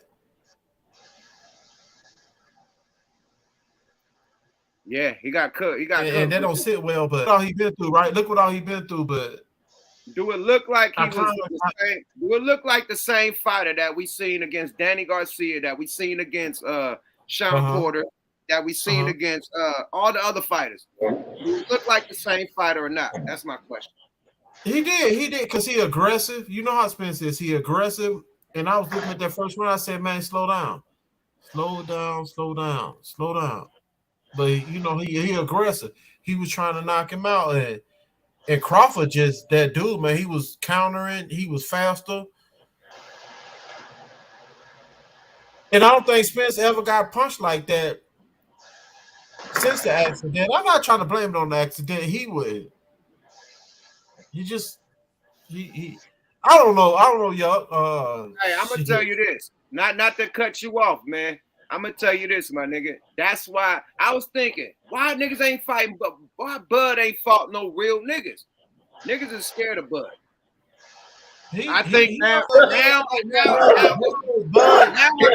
scared to fight him. That's why I had to come and apologize to the Bud fans and the whole Bud. Nigga, y'all whole squad, all you niggas in Omaha, Nebraska, nigga, the illest nigga in Nebraska. Nebraska. They don't play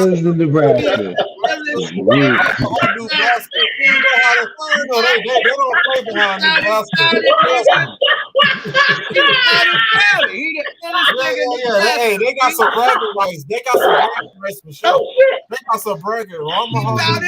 He the illest nigga in Nebraska. He got that. Nebraska don't play anyway, but yeah, they got rights now.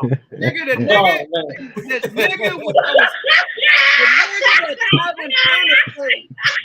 that Calvin Turner played with the banana with no joke. Nebraska nigga ain't no joke. Nigga, they had the Bone Thugs niggas in that conflict. Hey, they got some rights now. But you can't tell Nebraska nigga nothing right now. Hey man, check this out, man. I said if it's over, Hova had a face, man, it'd be this. Man, yeah, I seen that earlier, it's man. Over, Hova. Yeah, I seen that earlier. It's over, nigga. If it's over, Hova had a face, that's it, my nigga. How about that? Yeah, I seen that, man. I ain't really find that funny, yo. Yeah, I seen You didn't find that? You didn't find That boy had lumps and bumps, my nigga. You got Oh boy. Look at my nigga Chimmer in this motherfucker. Chimmer, what's happening with it, bro? Yeah, what's the demo, man? I mean, the only reason why I picked, I came on, man. I've been hearing a lot of people been making excuses for that boy Earl, man. They Boy, know it's whoop his I'm ass, the only dude. one. I'm the only one to blame me. I made Nah, it's not just you. Like on the internet, other people, a lot of boxers been saying for a long time, like, dude was the real deal, man. He just didn't get a lot of publicity and shit because if you know, the boy don't really talk shit to promote the fight. People like that. I'm Most cutting out. people talk shit to promote the fight. Bud just all about his business, man. Like I know, like old times they used to box, man. They was telling me back like in 2012, like, dude's that nigga, man. Like he's like skilled. He's able to make adjustments, that sort of thing. Spence was a good fighter. He ain't as skilled as Bud. And motherfuckers look like they tied it off, look like they ain't the same guy when they fought other people. That's because you ran into a motherfucker that got your number, man. A motherfucker got your number, they got your number, man. Hey, I could agree with that, but I gotta play what the doctor said. Did you hear what the doc say? Nah, what they talking about, the car accident and all that? Man, it's deeper than that, nigga. I can present what the doctor say. We could go there. Damn, we got big gooch. All right. Yeah, that nigga getting big over there, man. Hold on, man. Let's see what the doctor say one more time. Big ass head. Show you niggas that he suffered from residential neurological damage. That boy wasn't supposed to fight that fight. Period. Basically, he wasn't supposed to fight.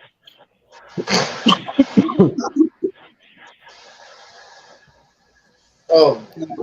Euphemism, by the way. That's a great euphemism. Ethically fluid, not just not compromised, not fucking corrupt. Yeah, ethnically fluid. Yeah, guys, what do you think about what Dr. 805 just broke down here? I mean, that's a professional right there, breaking it down. Hold on. Well, the little bit that I know of stuff that. Hold on. So I've taken care of many people with dementia, many people with neurological issues like ALS, multiple sclerosis, taking care of people with strokes. So because of that, over my career, I've done a lot of neurological exams, and it was so obvious to me. I'm talking within seconds. Even my wife, who's in the medical field, she picked up on it. She's like, "What's wrong with him?" I said, "He has neurological damage." I said, "My God, he should not even be in this fight." And what happens is when you dehydrate, which people are aware, you're depleting water. That's ultimately what you're doing.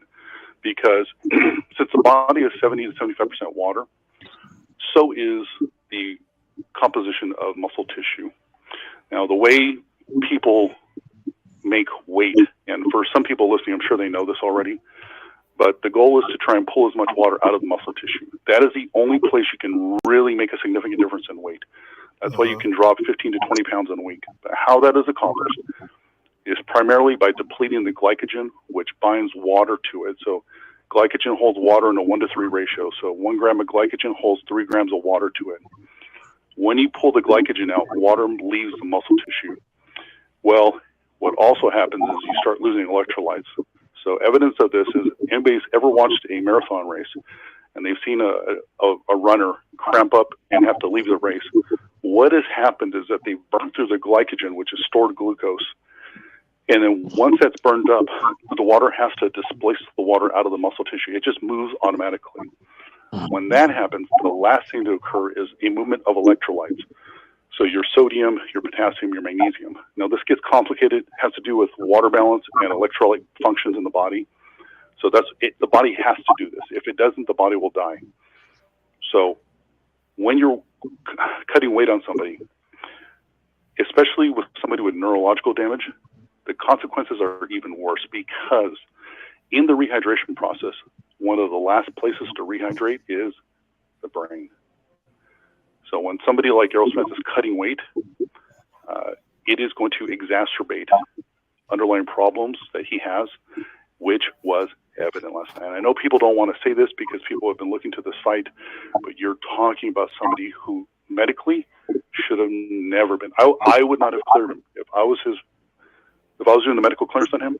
I would have denied him. I was going to ask you that. I was going to ask you. So just to recap, from your professional opinion, as a physician, you said you saw the signs of him coming out and saying, wow, he looks glassy-eyed. This man is suffering from the residual effects of head trauma. So if a doctor from the Nevada State Athletic Commission or whatever commission, whether it was in Texas or whatever, they must have seen this then, right? Of course. But as we know throughout history, even in professional football and in boxing, there is a financial motive, and not everyone is ethical.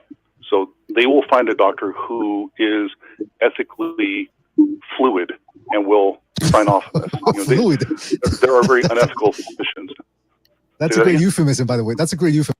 All right, so you got what the doctor said. Y'all heard what he said. That boy said that boy had neurological brain damage. They said once you dehydrate and you're trying to catch weight, it stops water to the brain. Once that water stops going to the brain, boy, your brain damaged, my nigga, period. So him trying to catch weight and dehydrating himself, that's why he was slow. That's why he was stumbling. They said the first side effects is you lose your balance. You ain't got balance. How many times that nigga fell? And it looked like he was just getting punched on his shoulder and fell. That wasn't no night. The first fall, nigga, he laughed. Like, hold on, nigga. So I don't know. They said, nigga, your balance is off, nigga. Your body ain't reacting how it's supposed to act. And the nigga kept on saying, bro, I couldn't, I wasn't on point. He said, you know what I mean? I couldn't do what I was supposed to do. So obviously his brain wasn't there. His body wanted to do shit, but his brain wasn't computing. Sorry about that. He kept saying his timing was off. That's probably because Terrence was hitting his ass, man. He ain't never. You admitted yourself though. He was never really. But Crawford make no excuses. I ain't trying to make no excuses, but he was never really look right. Though. Like all the boxing players had, like good footwork, all this shit, man, was more of a technical skill boxer. Like his plan was to come and dominate him because he was the big man, to pressure him. Terrence had a plan for that shit. Man. Dude had a plan. Like they kept talking about the jab. Like Bud was fucking him up with that jab. Bud is ambidextrous, man. He was right-handed till he fucked up his hand like in a fight. Bud the better fighter, period. He the better fighter as far as skill, period. But I thought Spence could probably, catch him with a good one and that's it. But Bud was the better fighter coming in. We all knew that. Yeah, I'm not making no excuses. But the way we see Spence destroy Ugas and all them other guys, Spence, we thought, but shit. Then we want to talk about like the accident, but Spence, he had fights since the accident. What was all them excuses then? Ugas hurt him. Ugas hurt him, but Ugas one is not like Crawford.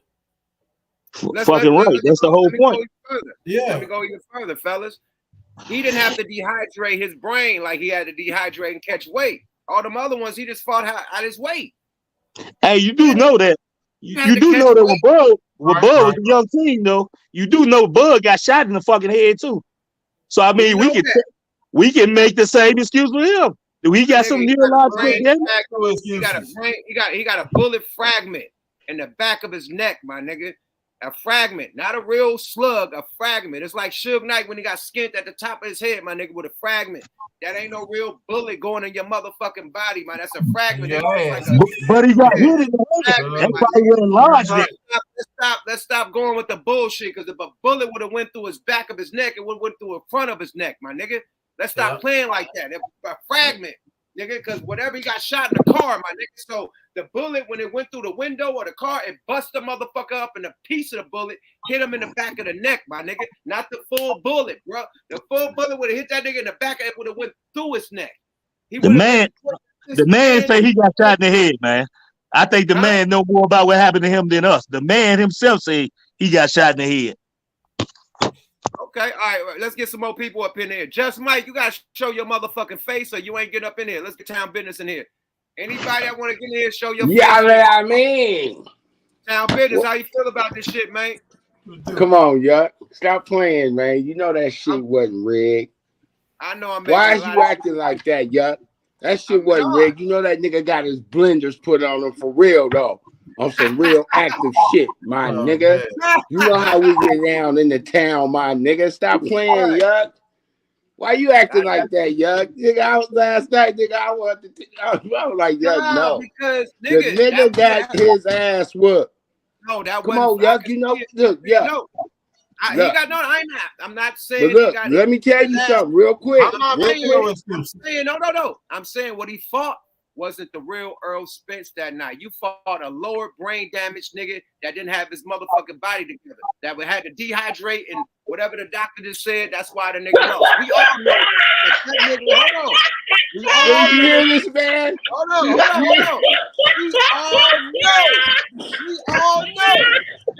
Second round, Yuck. Nigga, that nigga had lightning strikes on that nigga. That nigga had lightning strikes on that nigga. Never fought. When have you ever seen him fight like that? Nigga. When have you the counter punches was just too much for that nigga. Never seen him fight like that. He wasn't ready. When have he was way faster. He was way faster. When have you ever seen? It was all that. It was all that. He just dominated the whole fight. After the first round, it was a punching bag because he wasn't on point. That nigga was a human punching bag. That nigga couldn't do nothing. That's why they stopped him. Bro, he didn't punch. Hey, yeah. No, the nigga won the first round. Second round, that nigga, he threw a punch. He came with that counter. 1, 2, 3. Oh, God. It was over. I ain't fucking with Ebony. Ebony said Jamie. That nigga was running like a motherfucker. Come on, man.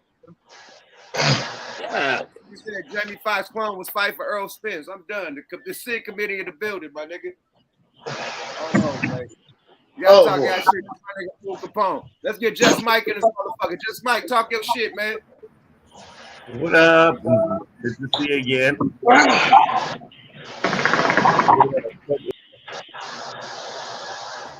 Mike ain't ready. I'm ready. Can you hear me? Yeah. There you go, Mike. God damn, man. There you go, Mike. My bad, Mike. I know what the problem is. Hold on. I gotta fix.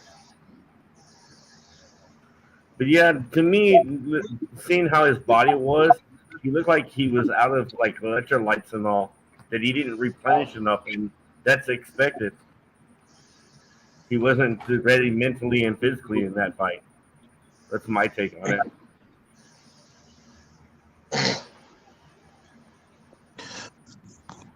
Man, that boy Bud got a history, man. Like he been in some tough fights, man. They know how to adapt.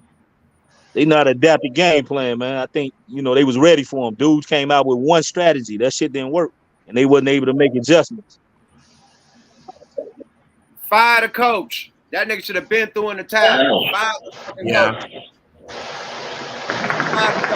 I think wasn't right within that time period. Oh boy. Fire the coach, my nigga. I agree. He needs to be fired, bro. And everybody else, I'm gonna start tapping some people out. You know what I mean? I think bro talk this shit. Whoever got their screens off, y'all getting tapped out. Period. I picked him up here for a short time. Yuck. Good anyway. show, Mike.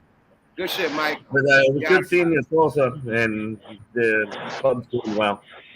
Man, thanks for tapping in, Mike. For sure. Peace. I'm tapping some of these niggas out, man. Let's get a female in this motherfucker. Keita, let's go. Hold on. God damn, man.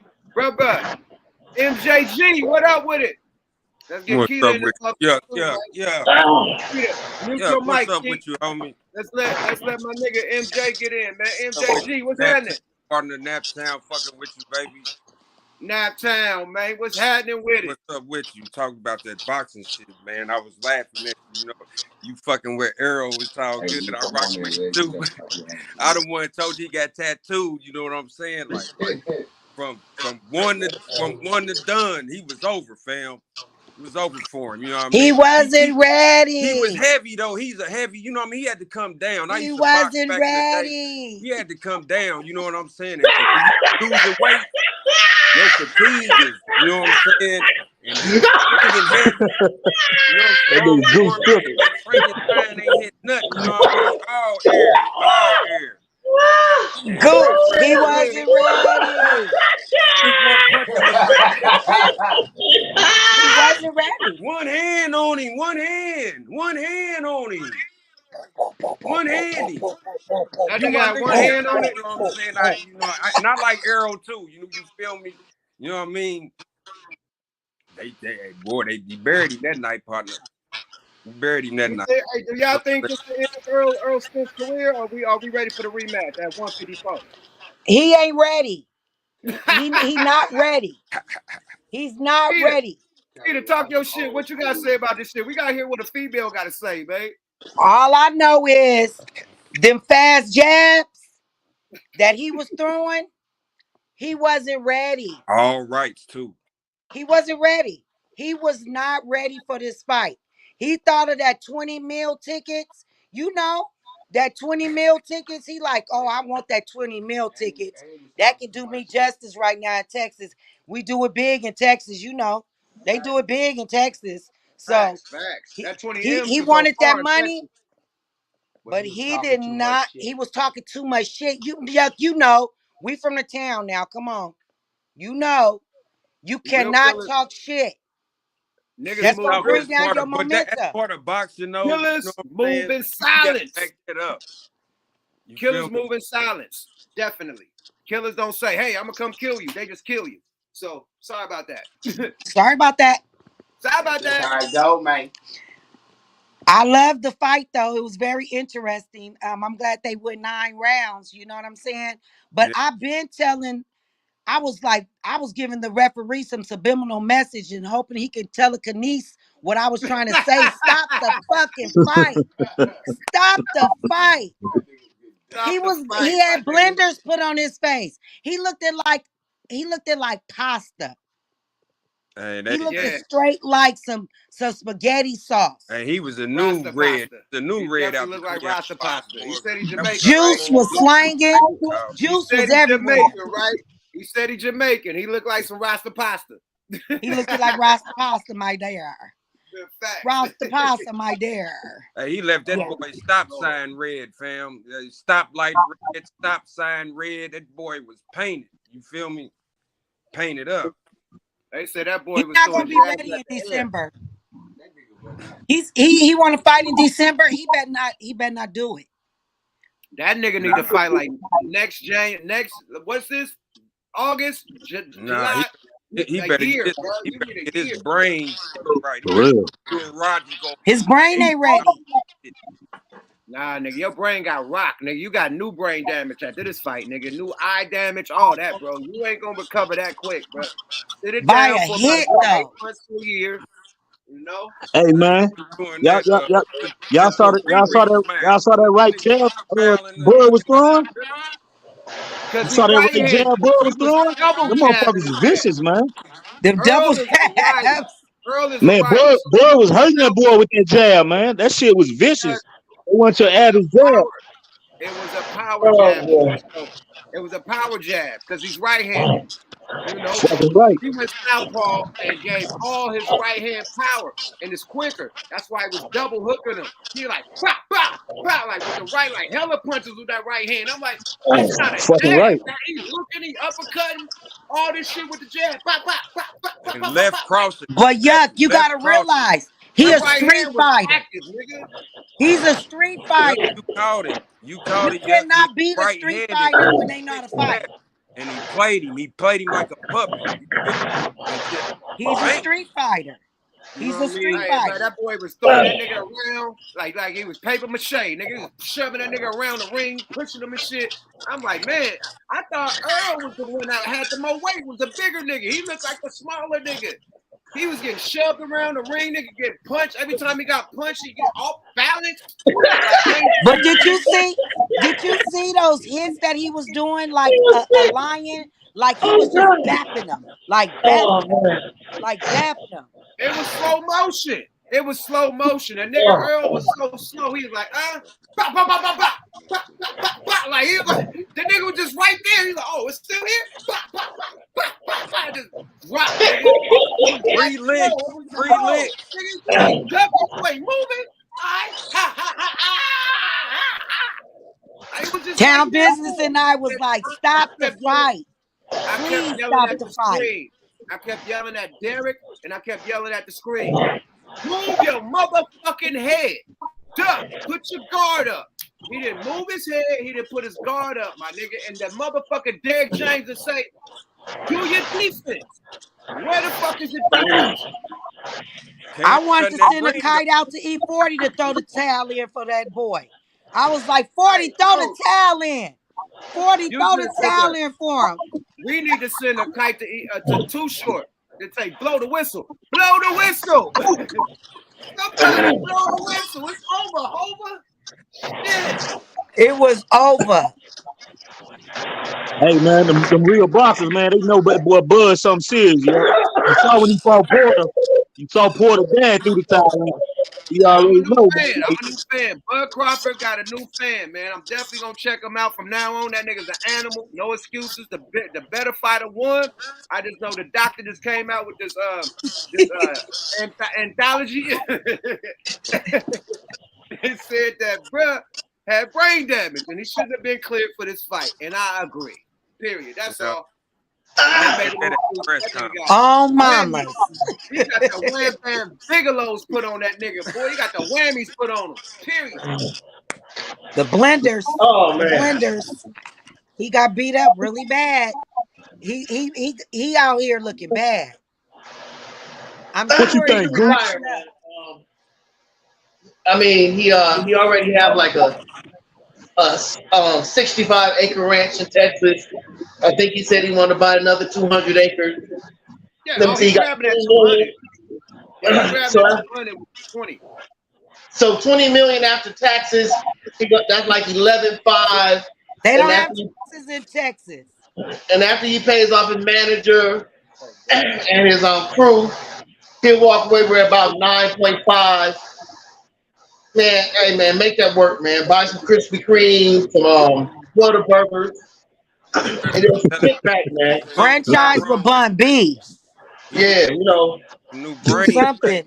Do some commentating or something. He took more punishment in that fight than he did in the car accident. He needs to go see the wizard. Yeah, man, that was bad, man. He took way more punishment in that fight than in the car accident. I said the nigga got in another car crash. That was my initial reaction. Like, bro, you just got in another motherfucking car accident. What happened? Airbags out. Airbags out. Hey. Airbags. He, like I said, he need to go see the wizard and get him some brains, dog. I'll get him some heart and brain. Yeah, man. The boy took a lot of punishment, man. Bud just like a better fighter, man. He hard, but you know, I ain't trying to doubt him, man. That shit take a lot of heart, I imagine, just to get in there, man. Risk getting your ass whooped from everybody. And that boy took a lot of punishment, man. But he kept fighting though. He definitely a fucking warrior. We ain't gonna take that from him. I don't know so much about the fighting part. He just stayed in there. I don't know about he kept fighting. Let's talk about. It was a main event the whole night. Niggas was fighting that whole motherfucking week. You hear about one of them Charlo brothers getting hooked, got caught a left hook from that boy, what's his name? Hey, the chicks was fighting outside. The Charlo brothers' wives fought. I seen that. So them Charlos was getting slid too. Hey, one nigga gets slid, the wife got slid. That wife put the hands on the bitch, boy. Kelvin Flint. She beat the brakes off of somebody in that parking lot. Got up off of her quick, went and grabbed the purse and walked around and went and found another bitch. You feel me? They was bumping. Yeah, Cam Plant put Plant. Hit that boy with a left hook. Hit that boy with one of them left hooks, right? Because the boy kept grabbing on his beard and shit. You don't touch me no more, right? Bye. The boy took that motherfucker and walked off. He like trying to walk it off. Like, nigga, you didn't, like, you a boxer. You didn't react like you didn't duck, nigga, and throw a punch. That nigga caught that shit, man. This nigga. And then it took like the females to get hyped. Then he started going, like, yeah, he's slick back. Like, nigga, he waiting for security to push the nigga out. No, he's in your face, nigga. Get off. Get down. Get down where you mad at. Oh God. Bro, didn't he try to walk it off? He thought he was who was the nigga say, walk it out, walk it out, walk it out. Hell no. Walk it out. Who that walkie talkie? You try to shake it. Walk it out. Like, no, nigga, fight. What the fuck you doing? Why you turn around and walk off? That boy got stopped and walked it off. Knock it off. Walk it out, walk it out, walk it out. Nigga, what Oh, the that fuck? nigga vicious, man. Hey, it's vicious, boy. It was many, bro. Many as shit. But you know, it's a lot of beef going on besides this boxing shit, man. There's a lot of issues going on, man. You hear me? Y'all want to check out Kodak Black versus 1090 Jake? That's what I wanted. What's up with Kodak? He got let's see what's up with my nigga Kodak Black, man. That's my favorite nigga in the game, man. This nigga crazy as shit, man. Hey, yeah. Real quick. You don't even know who you talking to, huh? You don't remember the face, boy? Hold on, nigga. Let me pull this up quick. Hold on. Yeah.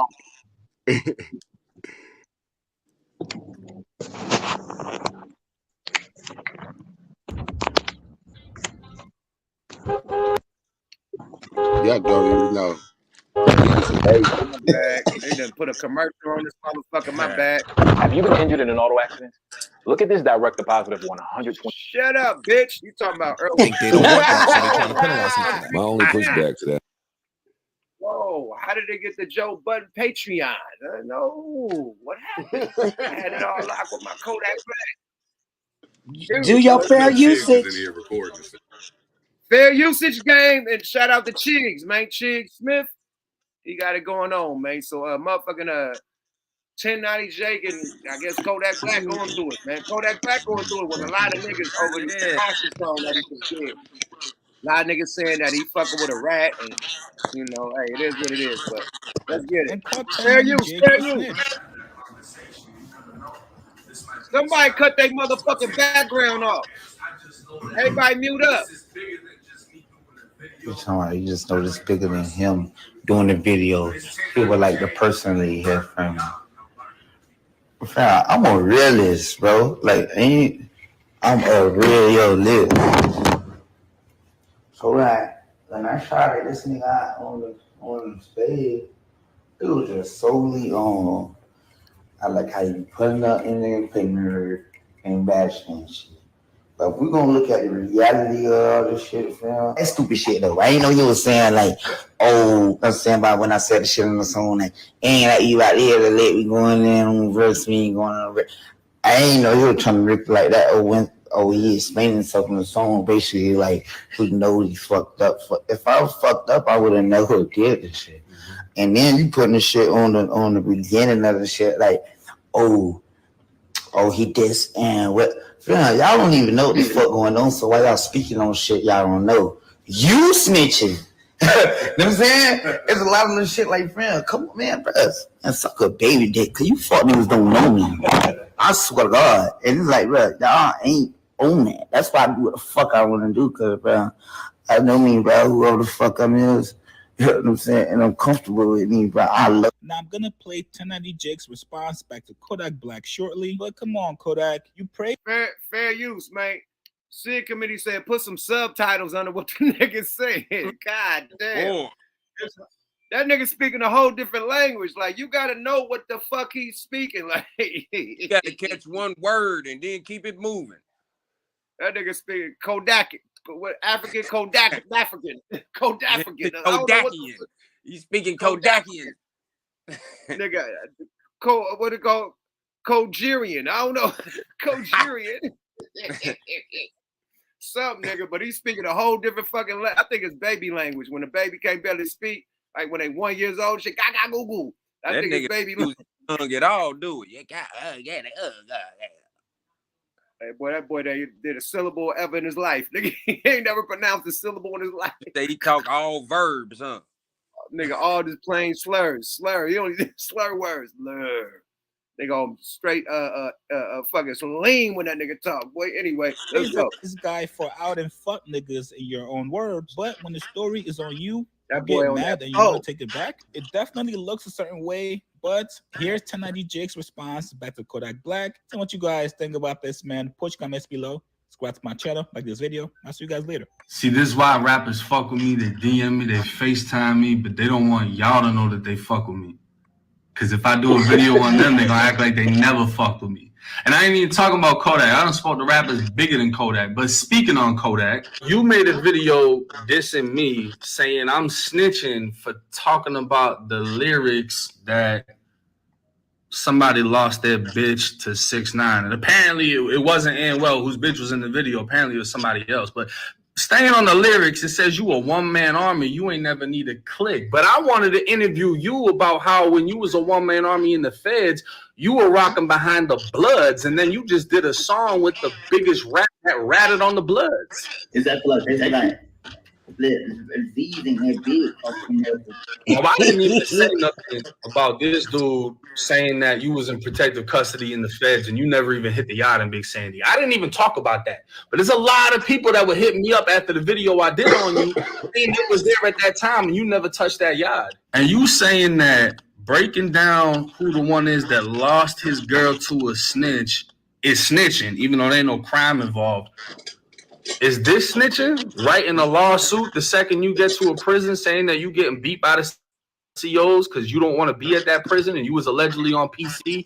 Hey, nigga, that ain't snitching, boy. If them motherfucking COs is ramshacking you because you an artist, nigga, coming through your motherfucking cell, beating your ass, that ain't snitching, nigga. That's reporting on corrupt police, nigga. Period. Snitching if you catch a crime with a nigga, man. And when they pass the snitch word out, it's real crazy, my nigga. A nigga making a statement is snitching all of a sudden. Hold on.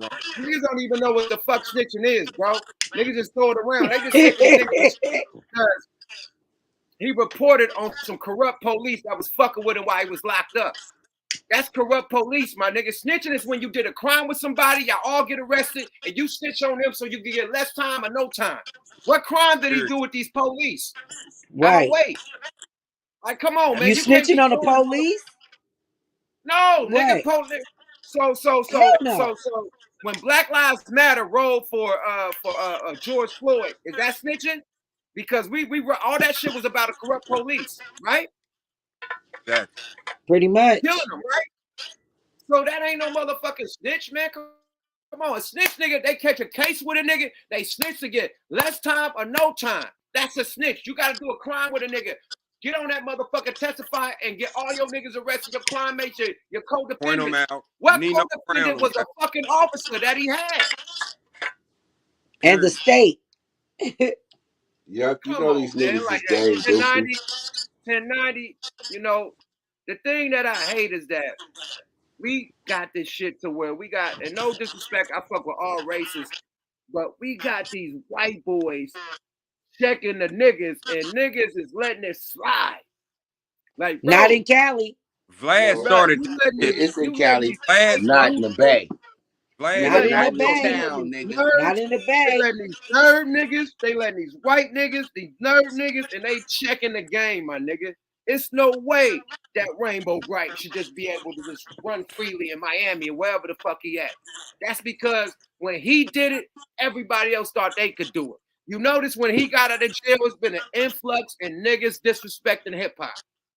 Straight up, because he did it. And he made the lane for that shit. And then after WAC 100, hold on. After WAC 100 interviewed this nigga and fucking Whackademics, after they interviewed this nigga, what they start doing? The same shit. And everybody else, man, from Adam 22 to this motherfucker to Vlad, all of them doing the same shit and they getting away with it. I can't fuck with it. I'm sorry. I can't fuck with it because, first of all, you make a living off talking shit about our careers, off these rap niggas, off their mistakes. We can't make a career talking about you, 1090 Jake. Who the fuck are you? That part. You can't. I can't make a career just talking about you. I can't. But you can make a career talking about Black. Oh, go ahead. Talk y'all shit, man. Talk y'all shit. No, I'm just saying, I ain't mean to cut you off, but didn't he tell on the motherfucker though? I don't know. I don't know his history. I don't. But I'm just saying right now with this situation, bro, like we're with the nerve of these niggas, bro. Like you would never walk through no motherfucking man shit. Oakland. You won't walk through the Ville. You won't walk through no Acorn. Nigga, when the Caprini Green was going 4 blocks, you ain't walking through none of that shit, man. These niggas hide behind a motherfucking computer, behind a motherfucking cameras, talk shit in a safe environment, never come outside, and they can do their shit. Now, 1090 Jake been backstage at some concerts. Man, there's so much security and police there, my nigga. You're safe. You're safe. You're not outside. Nigga act like because he out backstage with some artists and shit that he's outside. No, you're safe. Just like don't come hang out in the bay. It's police back there, nigga. Nobody going to jail to violate you. Right. I did hear something. I did hear something about what brothers mentioned. They did pull something up on them saying dude that told on somebody down in Florida somewhere. But other than that, you brought up another point, yup. You was like, a gangbanger. Like, you brought up another point though, yup. You were saying like we got all these other races like in the mix, like making money off, like our culture basically. And that got me thinking. Every time a nigga slip in a banana peel, they got a blog about it, making views and getting paid. Yeah, but when you said that, it sparked and another they be thought. running their mouth. I was thinking about how, I be seeing like the youngsters, like on YouTube now, it be like different races and shit. Be calling them like nigga, saying nigga. Like, I come from a different era, like that type of shit. Man, don't tell me it's out of love, motherfucker. I call you a chick, a cheat. Real talk. You say it's all love. I think young niggas need to cut that shit out, man. Like other races, like basically disrespect me. They'll get mad if you call them motherfuckers a chick or something. You can't do that to them. There's They ain't a gonna lot let of you Mexican rappers doing that you nigga shit too. out of love. Man, fuck that shit, man. We wasn't raised like you could just when we was raised up, bro, we grew up with everybody. White people, Mexican people, nigga Chinese people, nigga fucking Vietnamese, everybody. We all was in the hood because they paint a picture like in America, the stereotype. They paint the picture that it's only black people and minorities that's broke. Nigga, no. Everybody was broke. It's a such thing called a trailer home, trailer parks. Tent City. Mostly white people. Like, come on, my nigga. And it's not just filled with black people or Mexicans, nigga. It's white people, Japanese, Indian, everybody in that motherfucker, man. And they paint the picture like we the face of being broke and being homeless and being like, come on, man. Act like a white motherfucker never got on welfare. Act like a white motherfucker never got on Section 8. Like, come on with this bullshit, it's a lot of white motherfuckers and other people that's poor. But my people raised me. Out here, nigga. My people raised me. They didn't raise me to let other motherfuckers just call me nigga and shit. I wasn't raised like that, man. Hey, you know what? To keep it real, that nigga YUK, he was raised up under our era. Yeah. We was straight solid. Nigga down to the soil. You feel what I'm saying? We got codes and shit. These niggas been broke all the codes. You feel me? All the codes. All the codes is broke. They got and these then white this right boys here. on here. If you got a homeboy from another you feel me? if you got a homeboy from another race, the way I look at it, he don't want to say nigga around you if he respects you. He better not say it around me. No, it's called it's swagger jacket and they culture vulture and all that shit. You feel what I'm saying? But yeah, like White that people nigga don't use YUK that was word saying. around me. See, YUK, that nigga comes. You feel me? See, I know YUK. I know YUK when he first started. You feel what I'm saying? We from the same little thing, the same little circle. You feel me? Yeah. I remember YUK was. I remember when he did his first little. What was that? Summer Jam. Yeah. Yeah. At the Summer Jam. Yeah. And that shit He was went down back. on He was back there doing it. It was him, Drew, and everything. You feel me? Yeah, that shit went down on CNH with the Too Short shit. But the yeah, thing exactly. Is, I don't want to went back there and grabbed him out there and took him to my house in Sunnyvale. Remember? But look, it's mob. You know, it's so much mob politics that I already know, but they don't know shit about that shit. You feel me? That's why we gotta stay spitting our little code words and shit, because these niggas out here watching and they grabbing onto it and trying to really ride with this shit. Them niggas that was back there with Too Short beating on CNH, some of them niggas was my cousins. I know. My family, my nigga. I got Yeah. family that That's roll my with Too people's Short. too. Yeah, that whole Too Short down. That's why I was able to get in that motherfucker and do what I needed to do. And Lionel B motherfucking ass, I've been knowing him when he was pushing out there in Fresno. You feel me? Right. So I'm like, so I got what's family. going on? So I went and got my nigga about that situation. I got real family that fuck with Too Short to this day. So Too Short got respect for me, not for me, because my family fuck with them, and they spared Numb because of me, nigga. That's why the Loonies didn't get touched, nigga. And CNH got touched, nigga. Period. Because no, you know you really connected though, bro. Sister and all that shit. You connected, my nigga. Ain't nobody go. You feel me?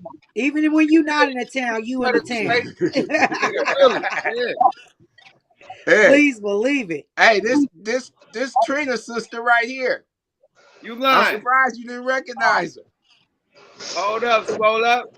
I told you, boy. And you probably don't know me because you know, moms used to do my hair on 43rd. You know, I cut that burn, man. That shit didn't go a long time ago. That's why you don't recognize me.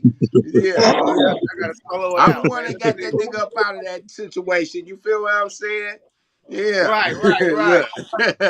Yeah, yeah. If that's Trina cousin, she know. If that's Trina cousin, she know. Come on, y'all. Yeah.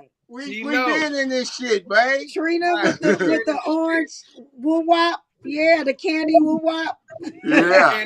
Candy woo wop, right. Town business, boy. Come on, stop playing, y'all. Come on, 83rd, 84th, 85th. Come on, man. I remember you was come on, yuck. Y'all used to come to the shop. Chris used to try to come with the coffee blender and shit, and you know what I mean? Come on, yuck. We go back. Back. You feel me? So yeah. That's it, nigga. It's real family though, but you know how it's go, real mob over here. Yeah. So when it comes to a motherfucker getting it out the dirt, can't nobody tell me nothing about my motherfucking nephew, Yuck Mouth. And that's real, nigga. Yeah. Cause we all had shovels. They don't know, but they don't need to know. You dig? And the one thing about that, see, my nigga didn't have to do no gangster shit. All my nigga had to do was worry about performing. You know what I'm saying? The game fucked up now. Now you got niggas that want to perform and do the gangster shit. Nah, it didn't work like that. That's why the shit is fucked up. You dig? Ain't no more. Hey, keep educating these niggas, yuck, nigga. You already know how we get down. Town business, boy. I wonder where we fumbled the ball. Where the principles that we all came from, even Goose the Great, being from LA, even my man right here being from where he from,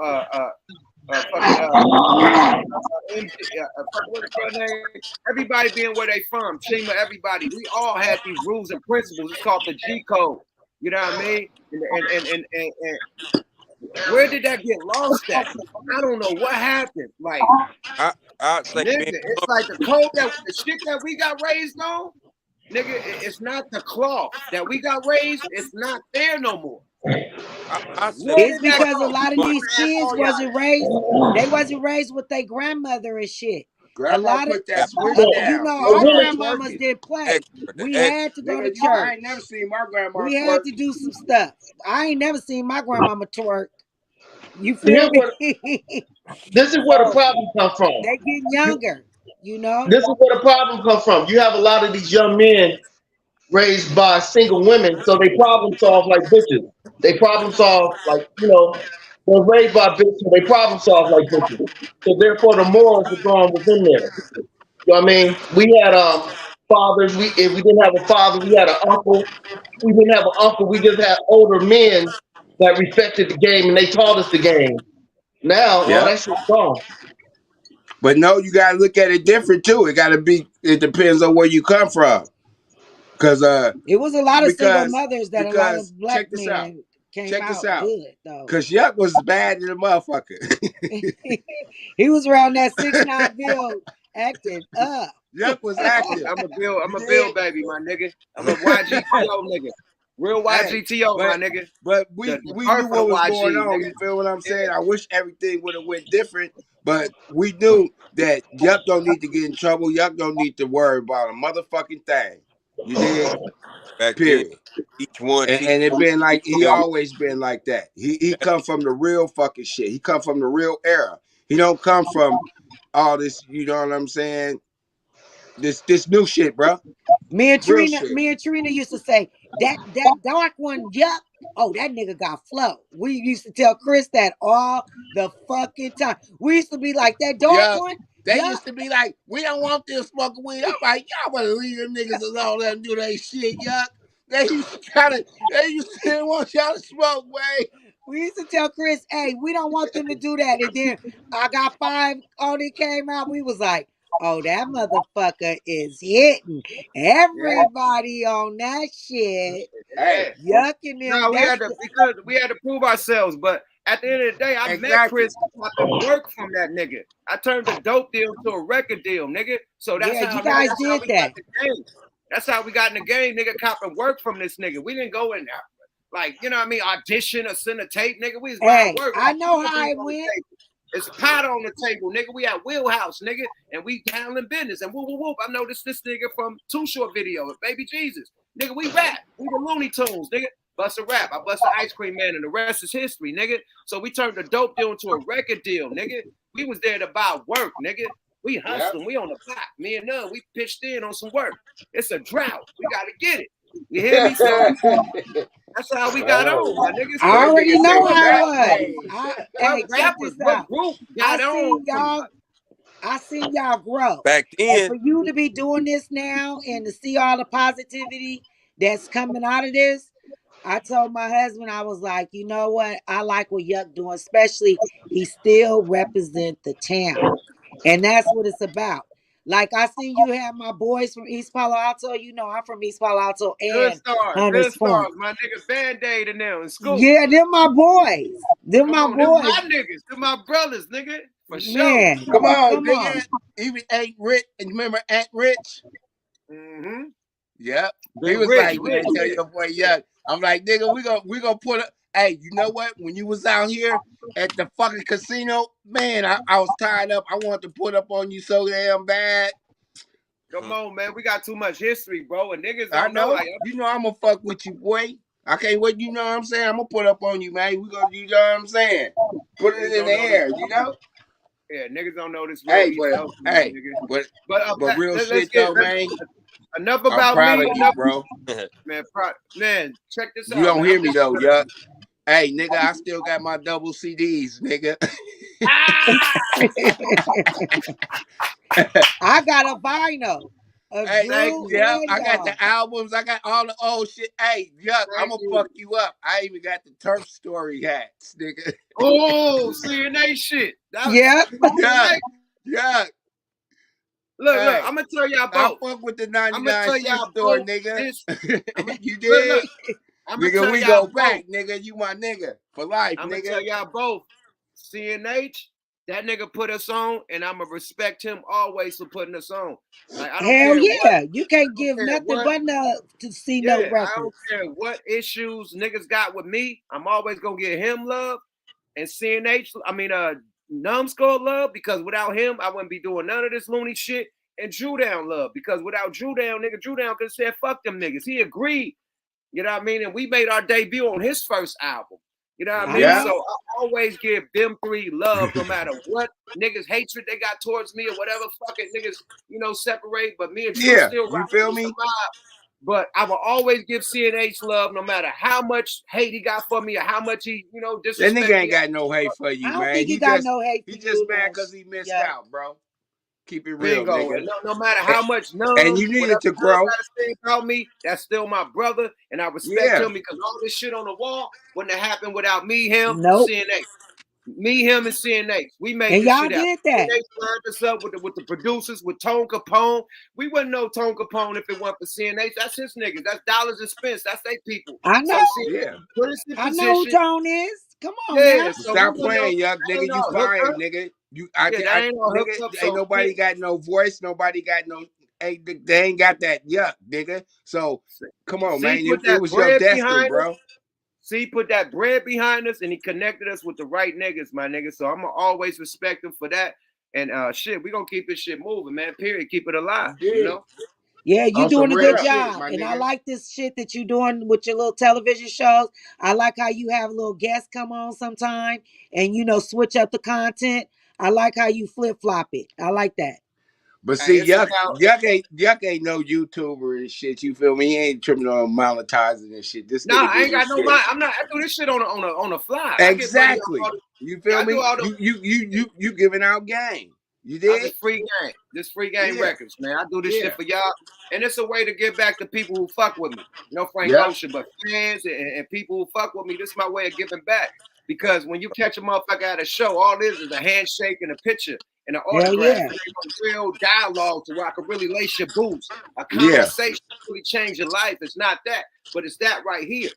You know what I Yep. mean? So yeah, man, I do this for y'all. Period. But Hell let's yeah. get You back. know Let's nigga, get come back to on, this. nigga. And you know we We 30 cheerleader. something You years up know in we this shit, cheerlead like a nigga. motherfucker with our pom-poms. Like, go You yeah. feel me? Get them Come niggas. on. Go You yeah. Now, know niggas know how to wiggle and diggle when you from the town. You know what I'm talking about, Yuck? Keek out here. Yeah. I think we're gonna have Keek on Smoke a Lot Radio this week. So you know we gonna keep in mind. You know, Yeah. let's Yeah, talk Keith about. know who Always. he is. Yeah, we gonna Let's Always, get come man. back. through. That'll be nice.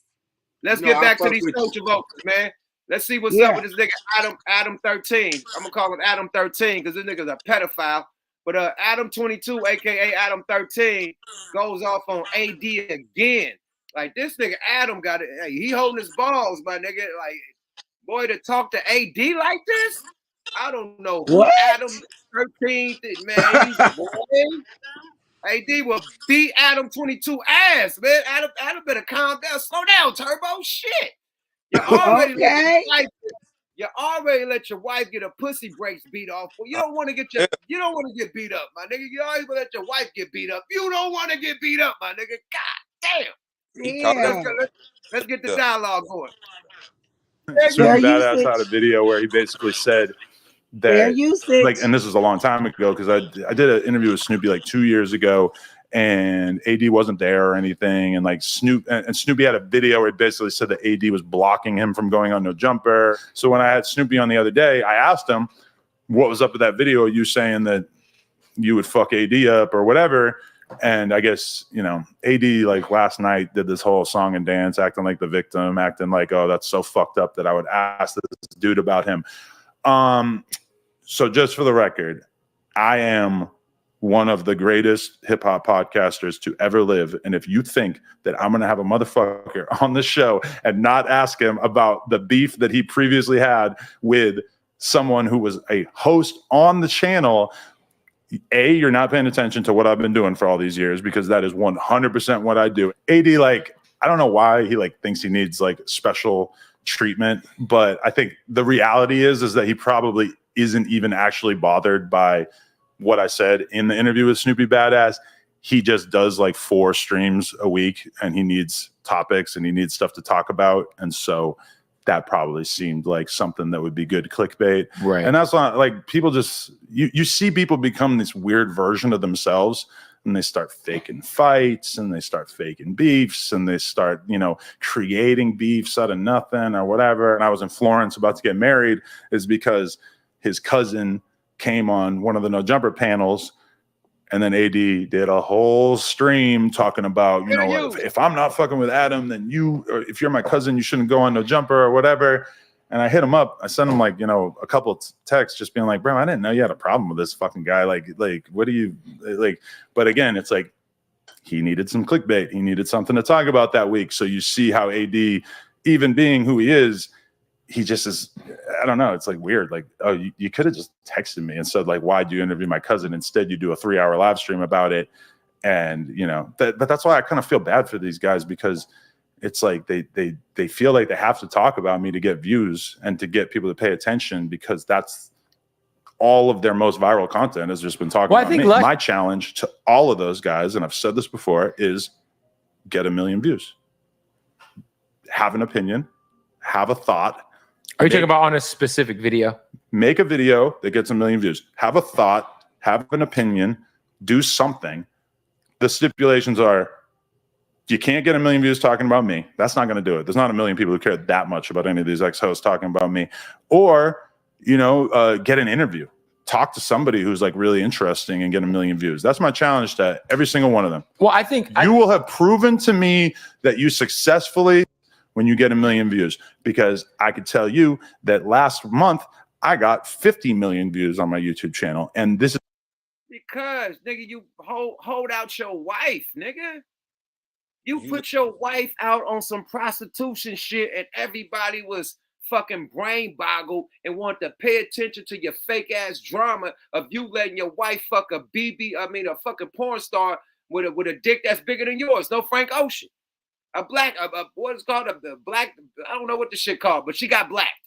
And everybody's so interested in your bitch getting fucked by a black guy on camera after she got married. So of course you gain interest in everybody being curious of, oh, this nigga really letting his wife fuck a porn star, black porn star, and okay, fuck it, sign me up, grab your popcorn.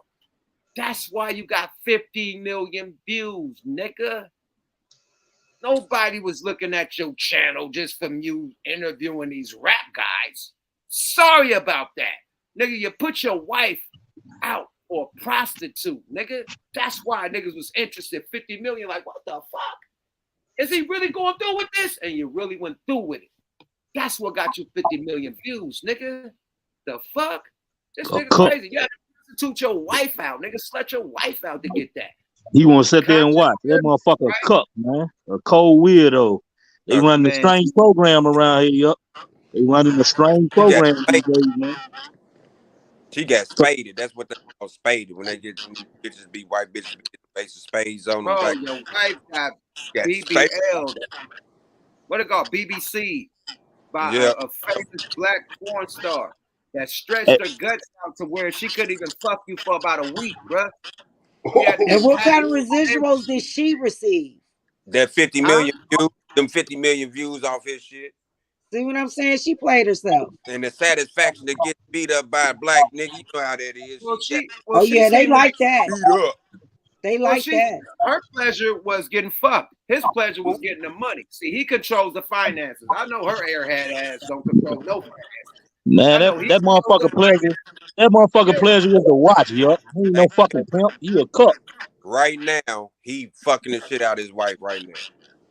His pleasure was to watch. I mean, she ain't feeling it if she had a problem with it before. I'm just saying. Man, that nigga over there beat fucking that bitch right now. Y'all know what they be saying. Once you go black, you don't go black. Oh yeah, she's still pound town on the black guy. Bisco.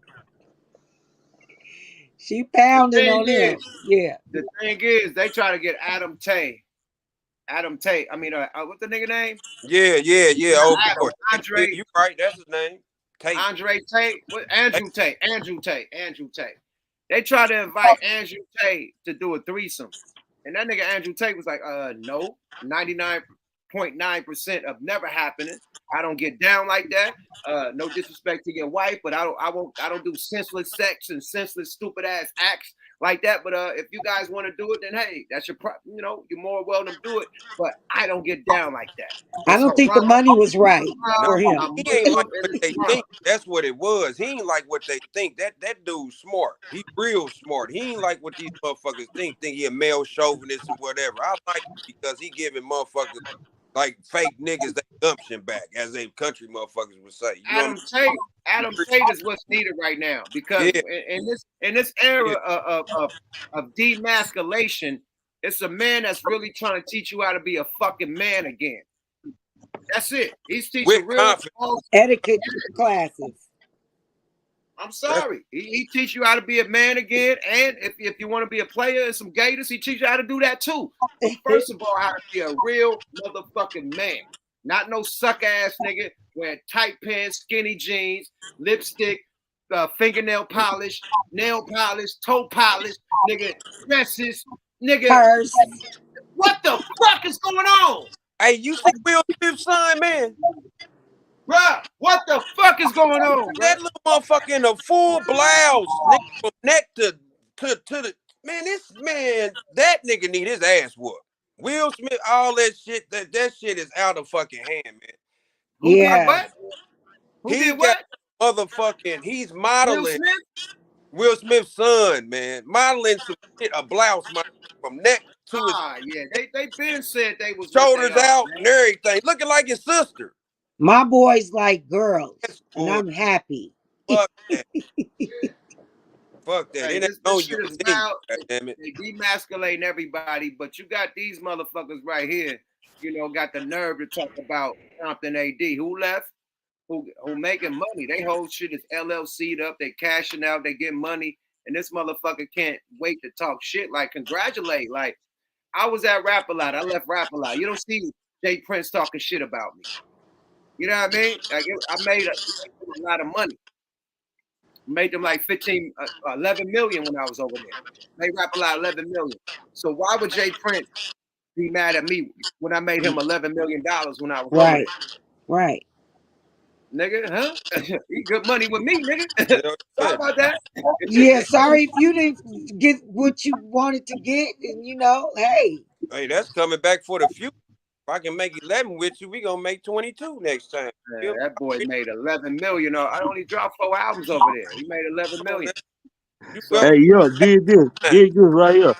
No, It seems 6 like albums with the 2 United Ghettos. So 6 albums. No, 7 because the that's a Looney. good So resume. 7 albums. 2 United Ghettos, 1 Looney album, now. and 4 YUK albums, nigga. Made that boy 11 million. No, but the 11 million was just from my albums, not the Looney's albums or the So. Hey, yo, So you know it you seemed come like the back. white boy. It seemed like the I white got boy was 5 trying Looney to. Bones. It seemed like the white boy was trying to run the Willie Lynch shit. He bringing us some shit, some Snoopy shit by AD to get them into it. I don't like shit like that, man. That was snake ass shit. I don't like that.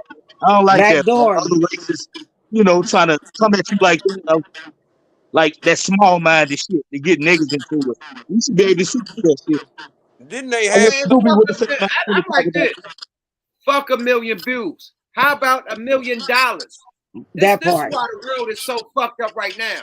I was about money, and I'm still about money. I don't give a fuck about a view, my nigga. I don't care. I'm about bread. Money, I can spend money. I can't spend views. Right. Not a Spend damn. these views. Not a I could get hella hits. I could get hella likes on Instagram. I can't spend that. I could get hella likes on Twitter. I can't spend that. You know what I can't spend? Money. Period. So I don't give a fuck about these likes and these views, my nigga. I post and I get ghosted. I'm not sitting there and see how many likes I get and I'm mad because I get. Who cares? I post my shit and I get ghosted. And I'm just promoting. This social media shit is promotion. For whatever you doing, post your flyers, post your business. Hey, just think if we had this back in the days, though, yeah. Oh, we wouldn't have had a street team. Niggas would be triple platinum off All the we had was Carmiel. Bro, we had 3 teams where we had to have a nigga in every city and every state passing out flyers and shit, handing out mixtapes and shit and sampling. That part. If you could post and hit the whole world with one post, nigga, we would have won. Niggas was going 10 million, niggas would have went 50 million like Hammer. Are you serious? Hammer is the shit. I don't give a fuck what nobody say. Still is. Hammer's the biggest nigga to do it back then. He shitted on Run DMC. He shitted on all them old New York niggas. That's why they was mad, because he sold way more than Big Daddy Kane, nigga, Slick Rick, motherfucking Eric B. and Rakim, fucking Biz Marquee, nigga, LL Cool J and Run DMC and the Beastie Boys. Shit on all them. That's why they was mad at Hammer. He shut down New York. Man, if you ain't never seen Hammer perform, you missed out, because that nigga can perform. People said they do get paid off likes and views. Not you, nigga. The fuck? Not you. They just monetizing them little hearts and balloons and all this like that. Yeah, if that's what you're talking about, yeah. I mean, I know what you say. I know what you saying. Everybody talking about getting some real money, not that play money. Check this out. I'm gonna tell you who get paid off posting, nigga. Country Wayne. Name a nigga that make money off posting besides Country Wayne, like what Country Wayne do. I don't see none of you niggas doing no Country Wayne millions of dollars with how he posts. Nigga. Yeah, Country Wayne is tearing up social media. $100, nigga. That ain't no money, nigga. That can't even pay a bill. You know, turn sitcom, the nigga that's making millions, Country Wayne. And he doing it on Facebook, Twitter, Instagram, YouTube, and everything else he could post his shit on. Country Wayne. Name another nigga. I'll wait. Kevin Hart. No, that white boy. Kevin Hart. Kevin Hart got it. Kevin Hart got white boy. That white boy, Mr. Beast. He about the only motherfucker. That's it. Other than that, them two dudes, Mr. Beast and Country Wayne. That's it. And probably the Paul brothers, the Jake Paul niggas and shit like that. Yeah. Like, what are we talking about? What are we talking about, bruh? To get 10 views or 5 views or 5 likes. If you ain't Adam 22 gotta follow it. But look what he did. Gotta follow it. So you're gonna get 1 million views, 1 million. These niggas is starting from the root up. They just left this company about months ago. So you expect these niggas to get 1 million views from leaving your company just from a month or 2 ago, like three months ago? How does that happen? This is a transition. They're making a trend and they're making a new way. Nothing starts at the top. Adam, you didn't start at the top. Your first episode when you was a BMX nigga, you didn't do no 1 million views. A lot of them be bots too. A lot of them be bots views. You give me to it. Hey, say that again. Say that again. It's a lot of bots. Say that again, sis. It's a lot. It's a lot of bots views. You can buy a lot. You know, we from Silicon Valley. We know what time it is. Hey, yo, Cristiano Ronaldo. I think he makes Cristiano Ronaldo makes like $2.5 million per post on IG. How much? Nigga, who the fuck is $2.5 million? That's the soccer nigga? Yeah. Bro, you talking big than a motherfucker, bro. You talking about somebody that's big. I'm talking about a regular ass motherfucker that just used to be a co-host on Vlad TV or nigga, okay, let's move. Let's go with Lord Jamar. Has Lord Jamar had as many views as he had on Vlad TV? No. But do that discredit Lord Jamar for being what he is and getting paid for what he do? Like, come on. Like, check this out, man. Y'all have the fucking cheat code. You're white. If nobody want to say it, I'm going to say it now. You're white. So you have a bigger fan base than any of us because they're going to a white man before they go to the regular hip-hop niggas. You're speaking for them. Okay, I could go to Joe Budden. I could go to Nori. But I have a white guy that speaks my language that's talking to the same people. That's my color, and that's me. I'd rather go to him and get the information. I'd rather go to Vlad and get it. Period. And that's what's going down. There's more white people than anybody in America. We're outnumbered. So of course you're gonna get more fans. That's why Eminem popping. Let's be real. Eminem ain't the best rapper ever, but he's one of the best. He damn good though. His fan base is bigger than top everybody. 3. He's one of the best white rappers. Keep it white real. people, period. For the white people. He number one for the white people rappers. My nigga, let's you believe top 3, yo? You have a white fan base that's showing up and showing out, nigga, regardless of what you do, because you're white. Let's stop playing these fucking games. He popping because he white. Hey, let me ask y'all this. Y'all seen the controversy? When Buddy said that Ice Cube was nowhere near big. I think Cube was better than fucking big. Look at all the work that Cube got. You can't even compare big to Cube. He was better than who? The Ice Cube. Better than who? They said that big. Lyrically? Who? You think he was better than Big lyrically? Man, Q was better than fucking Big. Death certificate, American. Right, man. Hey, I'll see you on Friday, man. Come on, Goose, man. I couldn't even compare them to. Man. No.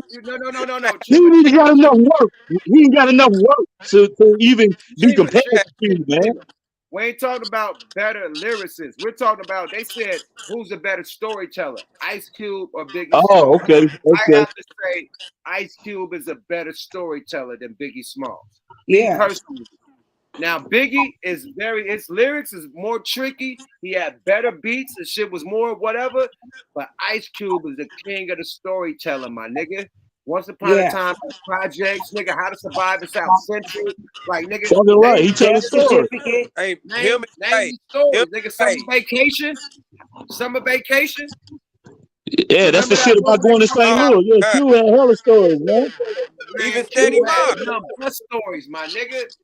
I'm thinking about the Q from America's Most, though. and death certificate. Like that Cube, he was at the top of his shit, man.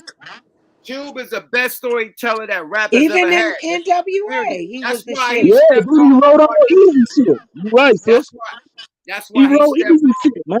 That's why he veered off and start writing movies, because his storytelling is that dope that he start writing movies, nigga. That's storytelling too, also. Write movies, ain't it? Right. And they hating on him. Yeah, my nigga Goose don't believe that, man. I think we forget all the work that Cube did, man. Hey, man. I ain't really listening to Cube too much doing the West Side Connect shit, but the death certificate Cube, NWA Cube, America's Most Cube, man, Cube was a motherfucker. Hey, Cube doing it again. Yo and Ice Cube. He doing it again. He Rich raised Bob the motherfuckers about what we ain't got. And once again, motherfuckers is getting mad. He did it back then with NWA, and he's doing it again. This time a whole nother way. And motherfuckers mad again. I'm rocking with it. You know what I'm saying? I'll put the next nigga. I say Scarface a better storyteller than Biggie Smalls. I say the best storytellers to me, Scarface and fucking Ice Cube. Them are the two best storytellers in rap to me. One lowercase a, goddamn it. Pete, that's you the can't best. say what both them motherfuckers. That's the motherfuckers that make you feel it in your soul, nigga. That give you chills when they talk that shit. Like, nigga. Face make you think you right there. Face, nigga, fuck that. Face. Hey, You yo, think you you gotta right tell there. some stories too, nigga. Nah, I got some storytelling too. My shit dope. Yeah, I can go way back. I can go way back. Now you know. I can go way back. Scarface sounds like a preacher telling you the motherfucking stories. Like when the preacher talking, it resonates with your soul. That's Scarface, nigga. Hey, I don't want your money. I just want your life. Yeah, Oh, Face was a motherfucker. Hands down. Yeah, Scarface is raw. I like Scarface. Scarface ain't playing no games with that storytelling shit. I never seen a man cry till I seen a man die. Like, hey, come yo, on, man. Like, god damn. Yeah, hey, he one of them old soul preachers from Louisiana, Texas. You know, I like more of the underground shit. So, like, what made me a fan of yours, yo, it wasn't the 5 on the shit. I liked it that 5150 shit y'all did. I was like, what the fuck is this nigga talking about? This nigga's a fucking maniac. Man. What the fuck is he talking about? Rest in peace to Shock, nigga. Off top. But oh yeah, 50 Cent is a good storyteller too. He dope too. I fuck with 50 Cent. He came in all right. But What he you can't think? They You think says, hey, hold on. Gooch, get your ass back in here. You talking about Slick Rick? Slick Rick had one story, nigga. That was the story. People If you don't kill get me when the they fuck say out of Slick here, Rick. bro. I would say Dana Dane is raw than Slick Rick. Yeah, Dana Dane. He was Oh, a good yeah, storyteller. But I go with KRS-One with the storytelling over that or Coogee Rap. But he was more militant. Rap, hell yeah. He was trying to educate our brain and shit. Nigga, he was like, "Love's gonna get you." Remember, he act Yeah. like his brother was a drug dealer. Nigga, he did the whole breakdown like he was Hell from yeah. the hood. Nigga. From being poor to rich and then losing that shit. And then look, the why is that when he broke down the whole Bible, Genesis, All that. explains the genealogy of shit. That's how I learned about the Bible. I ain't gonna even lie. Yeah. That's how I learned about the Bible. KRS-One taught you shit. That song right there made me look at that motherfucker. Yeah, G Rap was a motherfucker too with that Road to the Riches. That was a hell of a story. I still bump that shit. Everybody saying Tupac and everybody saying Spice One. Definitely Tupac. Yeah, Spice One, Robert Green, good. Hey, Spiggity was, you know what I mean? Tupac stories was dope as fuck Tupac, too. yeah, come on, you know that's When they had Bay a Area baby, finest. Come on, his A stories soldier story. A soldier story. Soldier story. All he wanted to be a soldier. A soldier. All he He had that other shit too. That teardrop and cold caskets. That was a hell of a story. But Tupac used to try to, teach the youngins and shit too. But he was real gangster too. He had like two sides. I'm telling you, like my nigga though, from y'all area, from the Bay Area, man, and he just didn't get, he never got that push to become like mainstream. But then the brother, man, Jacker, Jack was a motherfucker. I still bump his Oh, shit, the man. Jacker boy. Oh, the Jacker boy storytelling was so dope, my nigga. Rest Oh in peace yeah, to the Jack, Jacket. my nigga. That's mob, nigga. That's real Jack used to mob. be talking that shit, man. I used to like Bad Influence. Them two motherfuckers was hard, man. Like them Rap and Run. They're my yeah, niggas. yeah, and Diddley. I like them niggas, man.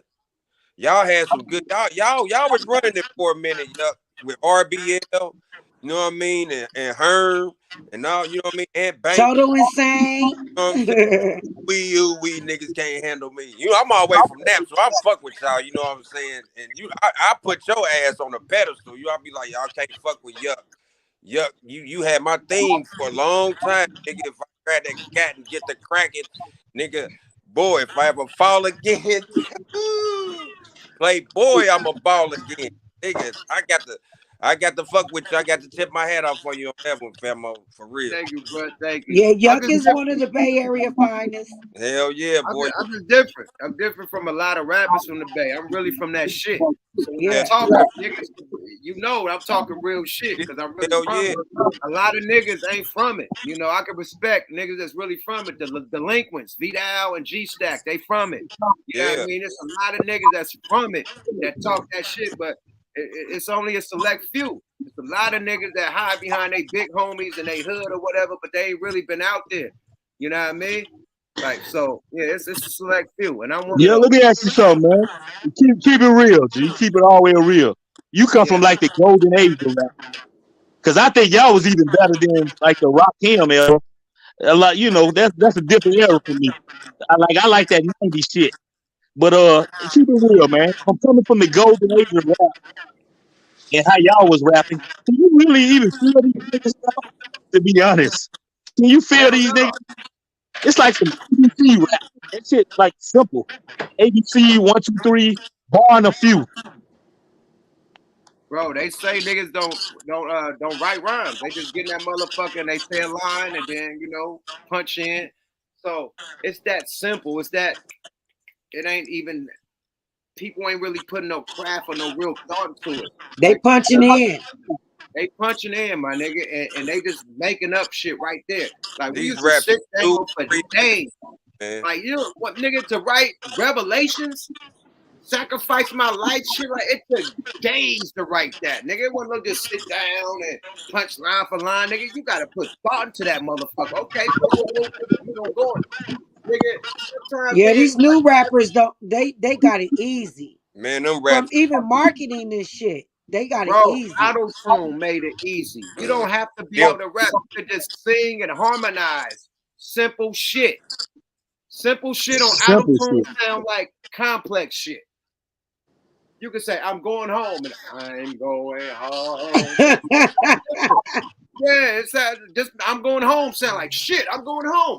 I'm going But it home. sounds so distinctive because it's with that motherfucking With the auto-tune shit. auto-tune. Like, Ain't do yeah. that. Like, come on, man. Do that That shit. robotic ass shit, man. It sound like we in Battlestar Galactica, my nigga. I never thought that Roger and T-Pain would take over the whole game, my nigga. Period. You put effects on your voice in the booth. That's what Prozac you started that shit too. straight cuckoo with the shit, nigga. Put the telephone voice on they shit. Flatten Bro, they we don't shit. even know how the nigga voice sound. Boy. It's that one. It's like Travis Scott. How does he really rap? All we I hear don't is him know. with auto-tune. Well, how does he sound? I don't know.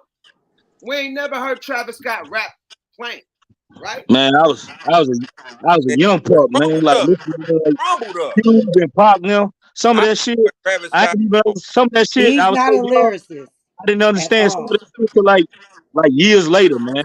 Like I heard Cube on I Want to Kill Sam. That nigga said, the devil is a savage motherfucker. That's why I'm lighter than the average brother. I didn't even know what that shit meant till I got older. You talking about like the white people raping our people. Like niggas, like shit was more complex. This shit sound like Sesame Street, man.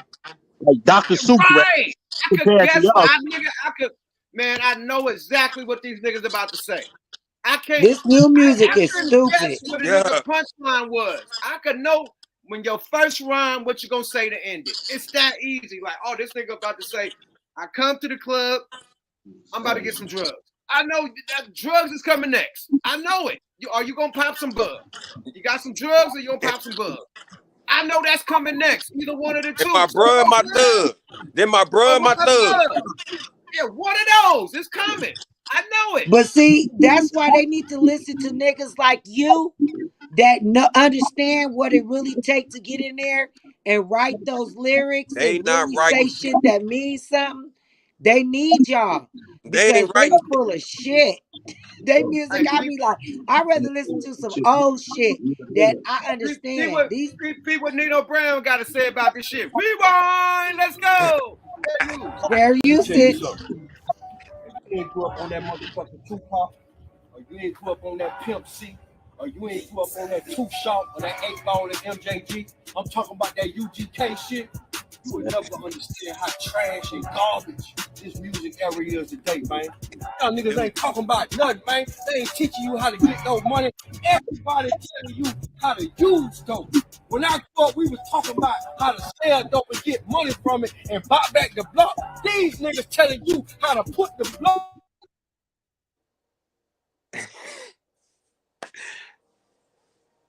I didn't know he had a bank robber bags either. Like in the cartoons, he got one of them bank robber money bags, yeah, with the dollar sign on the bag.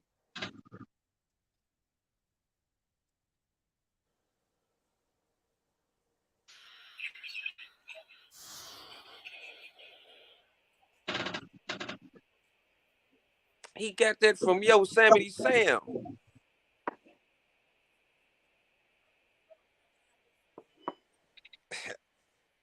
But he trying to teach him, I guess. He You telling the know. truth though. There's so many young niggas that be trying to listen to our era music. You know what I'm saying? It's almost like a hit. Feel me? Hold on, let this nigga land. Then we gonna dialogue. The whole thing about podcasting and shit, we gotta let everybody talk one at a time. So let's let this nigga land, and then we gonna dialogue on it. All right? For sure. Let's go. Mute the mic.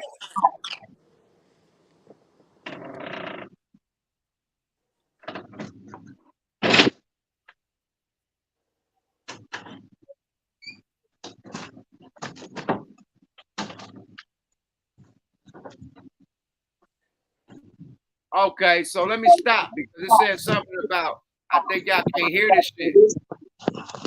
Y'all couldn't hear it? It went out. Ain't no sound. Okay, yeah, it said something on the screen, man. My bad. But how y'all feel? Y'all heard enough. Right. Yeah, I mean, I agree with him. This new era hip hop is bullshit. Pretty much. The songs is only 2-3 minutes. When you get into it, you know what I mean? It's over. You feel me? Like what happened to the third verse and the breakdown and what, you know what I mean? It, like you said, it took a minute to write a 16. You know what I mean? Even if you going in there freestyling, you know what I mean? No. We can write a 16. We write them shits in the studio. That's Yeah, straight. hell yeah, right. You know what I'm saying? But I said even if a nigga go in there and freestyle, they gonna leave freestyle a 16 or go But over. they punching in now. The song I'm talking about, New Testament and Revelations, nigga. That was the first 300 bars, nigga. Before the game said 300 bars, I had that. Nigga, that's 300 bars, nigga. That's from beginning to end, rapping for 6 minutes, nigga, from the intro to the outro. So that takes time, nigga. You can't write that in one day. Sorry about that. And they doing songs, they doing the whole album, and the album ain't long as your song, ain't long as Revelations, nigga. You feel me? Facts. 2 Whole minutes, album, nigga. whole album. They got a minute, sometimes 90 seconds, sometimes to He be me. hard in the bitch. Beats, Man, like, what the fuck? Man, how long is that goddamn little what's the nigga name? Lil Uzi Vert song where he be slapping his hip and it's just the intro like yeah. That's about a 1 minute intro. That shit don't go past about 45 seconds, my nigga. I'm sorry. How long is that song? Who And knows? that's the hottest song in the game right now. Like yeah, nigga slapping his hip. Slapping the shit out of his hip, right? That shit go for about a hot minute. That How's nigga that a playing song? hell in his video, yep. Bro, that nigga slapped the shit out of his hip. Come on, what's that shit? Old out motherfucker. of here, bro. Back in the day on Heat Hall, nigga. You got town business cracking up. Come on, man. Yeah, come on, And that's man. exactly what he do. Like, we used to have songs that last a little longer than fucking a minute and 30 seconds. Like, we had some songs lasted 10 minutes. It seemed like we be Too like, when Short. is this motherfucker go in? I'm tired of dancing. Too Short had the longest raps in the world, goddammit. Man, Freaky Tales. How Boy, long was that? it's About still 7 playing. to 8 minutes. I think that was a 10-minute song, my nigga. Freaky Tales is the longest song in hip hop history, nigga. Rapper's Delight. I said Too How Short long got was all that? Hella long. Too Short fucked everybody in the town, didn't he? Y'all Freaky Tales. And Yeah. Too Short rapped about everybody from California on that song. Everybody, every female in Oakland City of Dope. and in other cities. Yeah, fucking LA and Oakland combined. That was a long ass song, my nigga. Period. Super He had a long. name for everybody. That's what's up. They said 1-800 hip slapper. Fuck you, Shanika. She said 1-800 hip slapper. Bro, but that song was hella like, man, they can't compare to what we do. Let me try to get this Right, nigga one more Shaniqua. out. That's town business, man. Let me try to get this nigga Nemo. But Nino is talking this real shit, fair use, mate. Let's see if it works. Y'all let me know if it works. Shit. I think I lost my connection, man. Shit. But let's try it, man. Sometime when it do that, just press pause for a minute to let it catch up. Is it working? Did you just hear this nigga talking? A little bit, but it's still doing the same thing. It is? Just skip. Yeah. Let me see. Okay, let me see. Race head, full-blown pill popper. Man, get up off them damn drugs. Get up off them couch playing video games. Listen to all these dumb niggas rap and start learning something. So from now on, what I want you to do, when you listen to music, start listening to the message. If they ain't talking about nothing, stop listening to that shit because you polluting your shit. Remember, your mind is 6 inches. And whatever you put between them 6 inches is what you become. You keep listening to shit that they ain't teaching you how to treat no woman. They ain't teaching you how to get no money. You gonna stay broke. And all these women out here talking about prostitution on the record. These niggas got men out here, man. These niggas got baby daddies and shit. And you the only one losing. You dummy. Stupid, and all these niggas out here telling you to use these different drugs. They don't use drugs. They use the CBD. We the beat.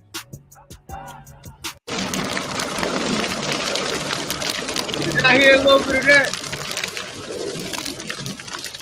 I agree. He's speaking the truth.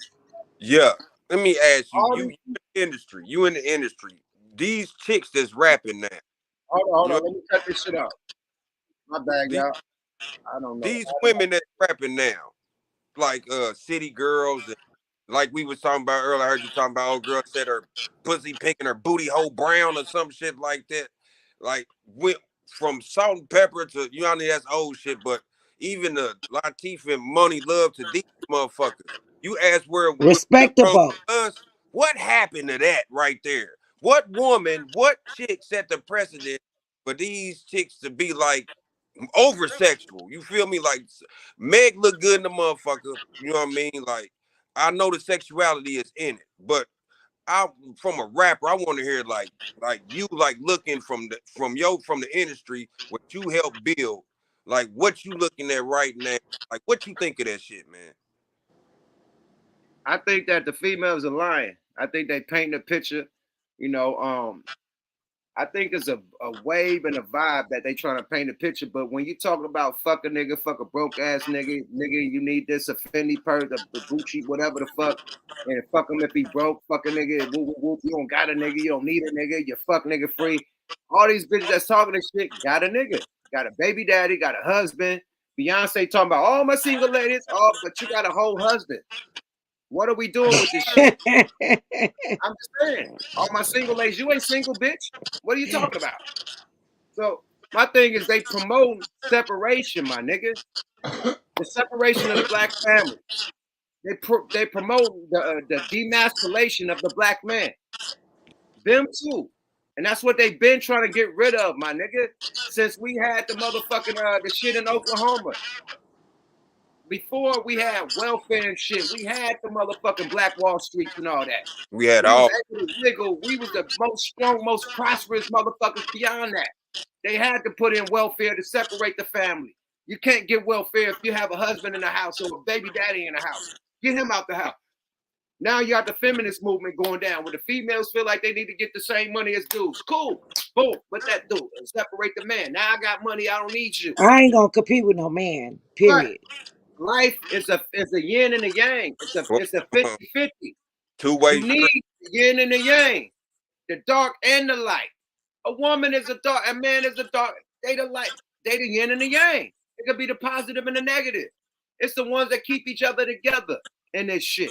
You need somebody to check you when you get out of pocket. You ain't always right. You need somebody to help you when you can't do your stuff. So that's what the relationship and the fucking family is for. Period. To keep it going. Generational wealth. What they do. What everybody, all these families, all these J words and all these different families and shit.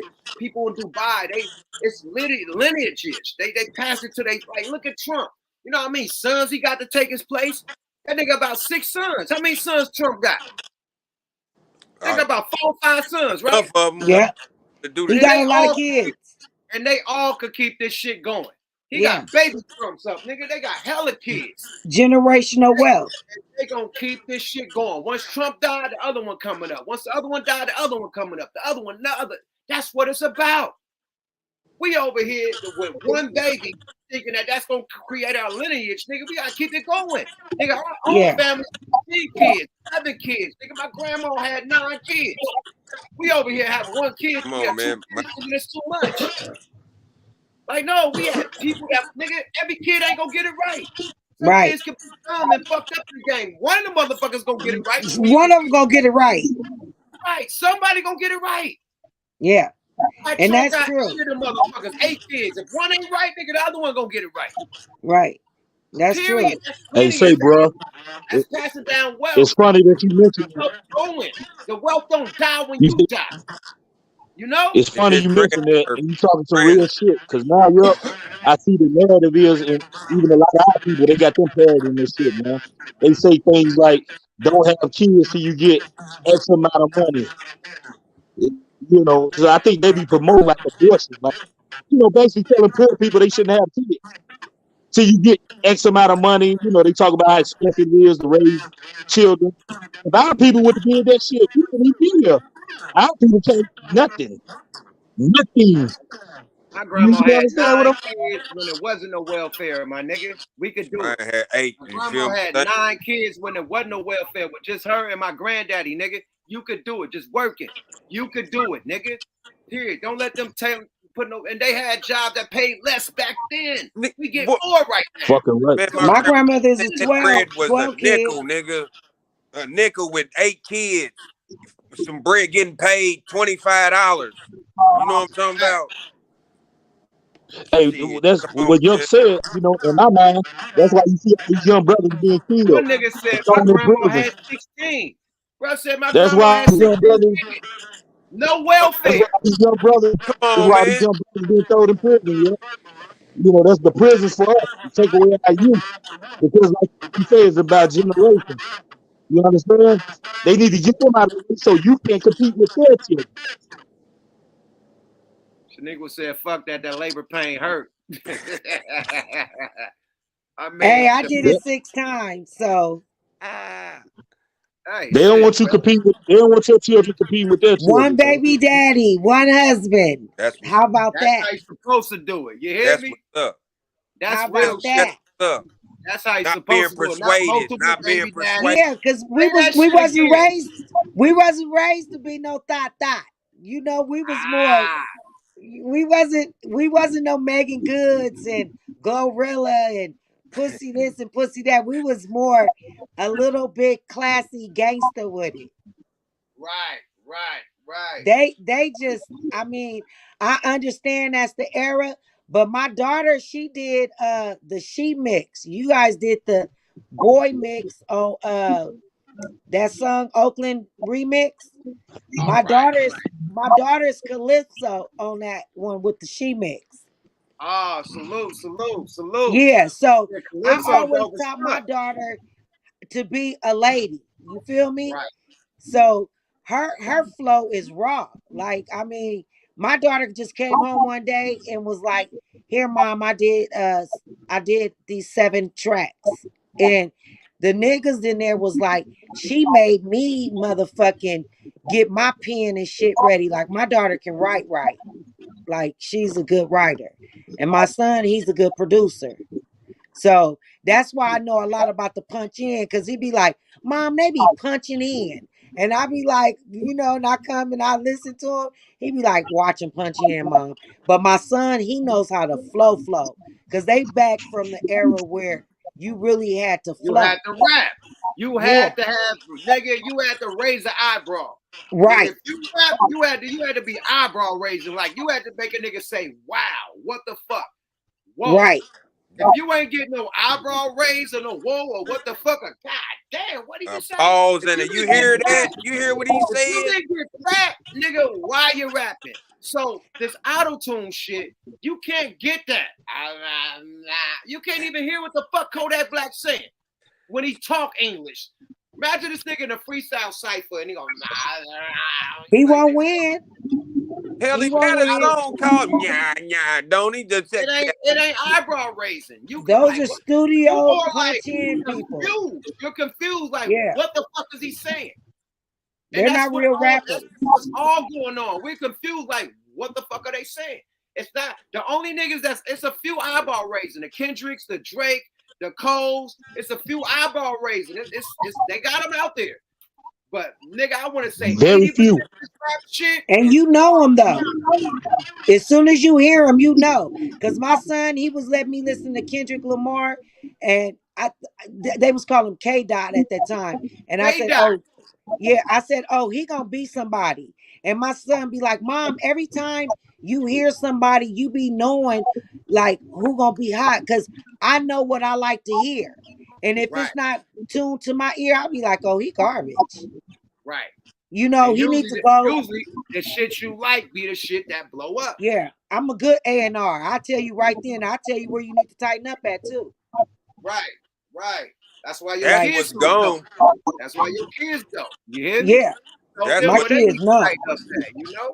is Yeah. A&R still around? Yeah, they are still in the industry. Ain't no more Yeah, A&Rs. hell yeah. Nah, Yeah, Hell they ain't yeah. it's the rap game is more A&R than ever right now. These Yeah. rap niggas just gotta show up and spit they rhyme. They got everything laid out, the hook, the beat, everything. Even their lyrics.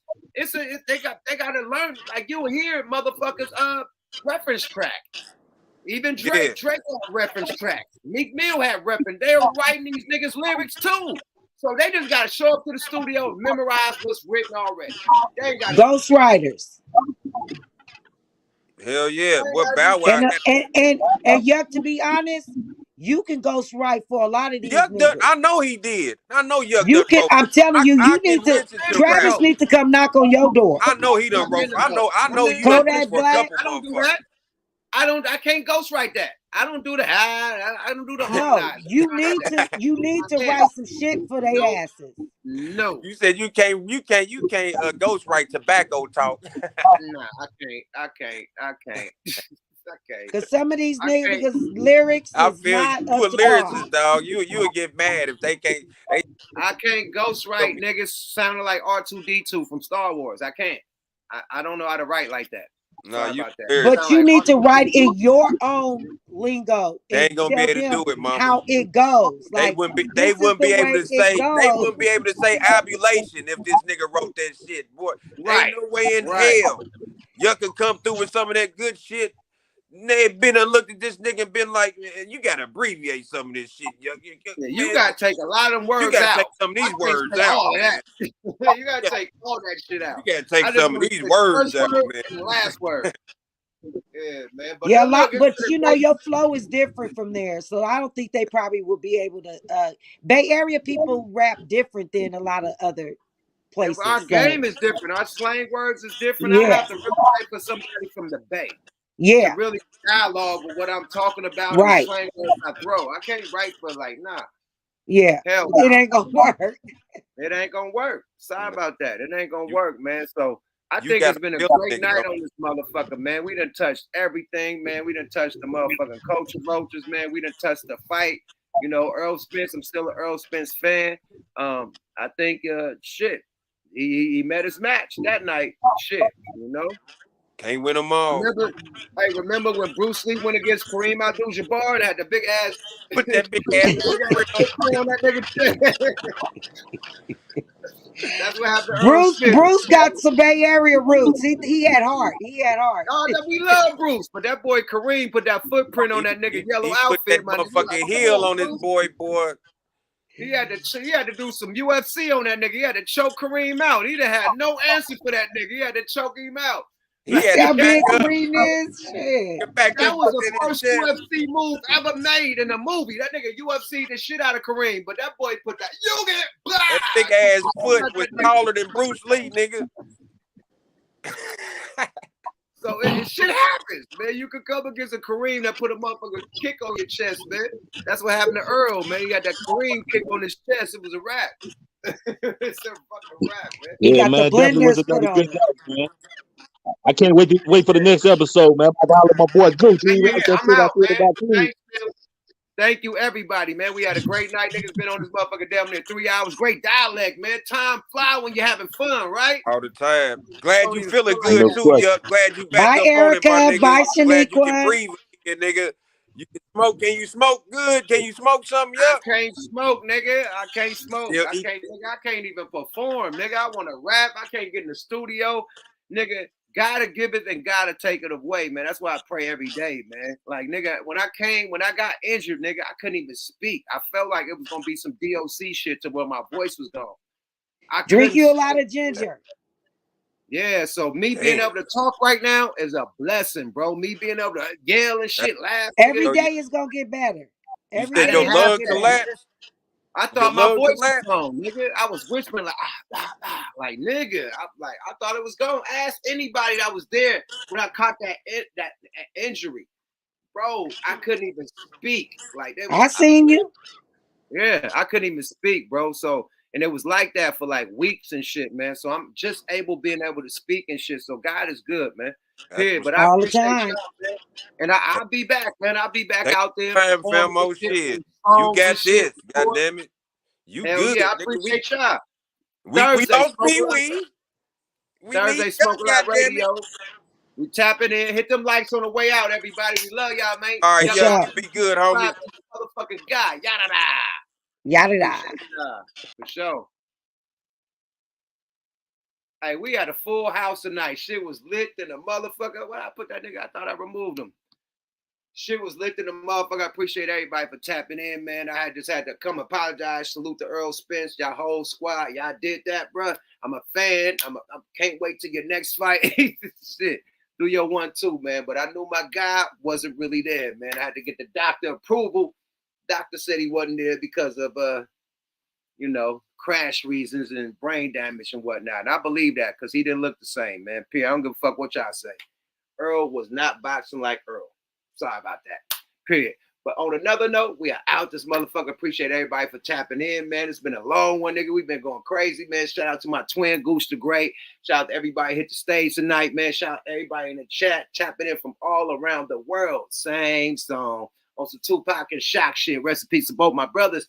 We out this motherfucker, man. Salute to everybody that hit the Cash App, man. We appreciate the conversation. Make a donation. It's free game. We do this for the free 99. We're not monetized. If you want to throw something, man. Yada-da. Ballin'! Holla at your boy, man. We love y'all, man. Peace out. Have a good night. Yada-da.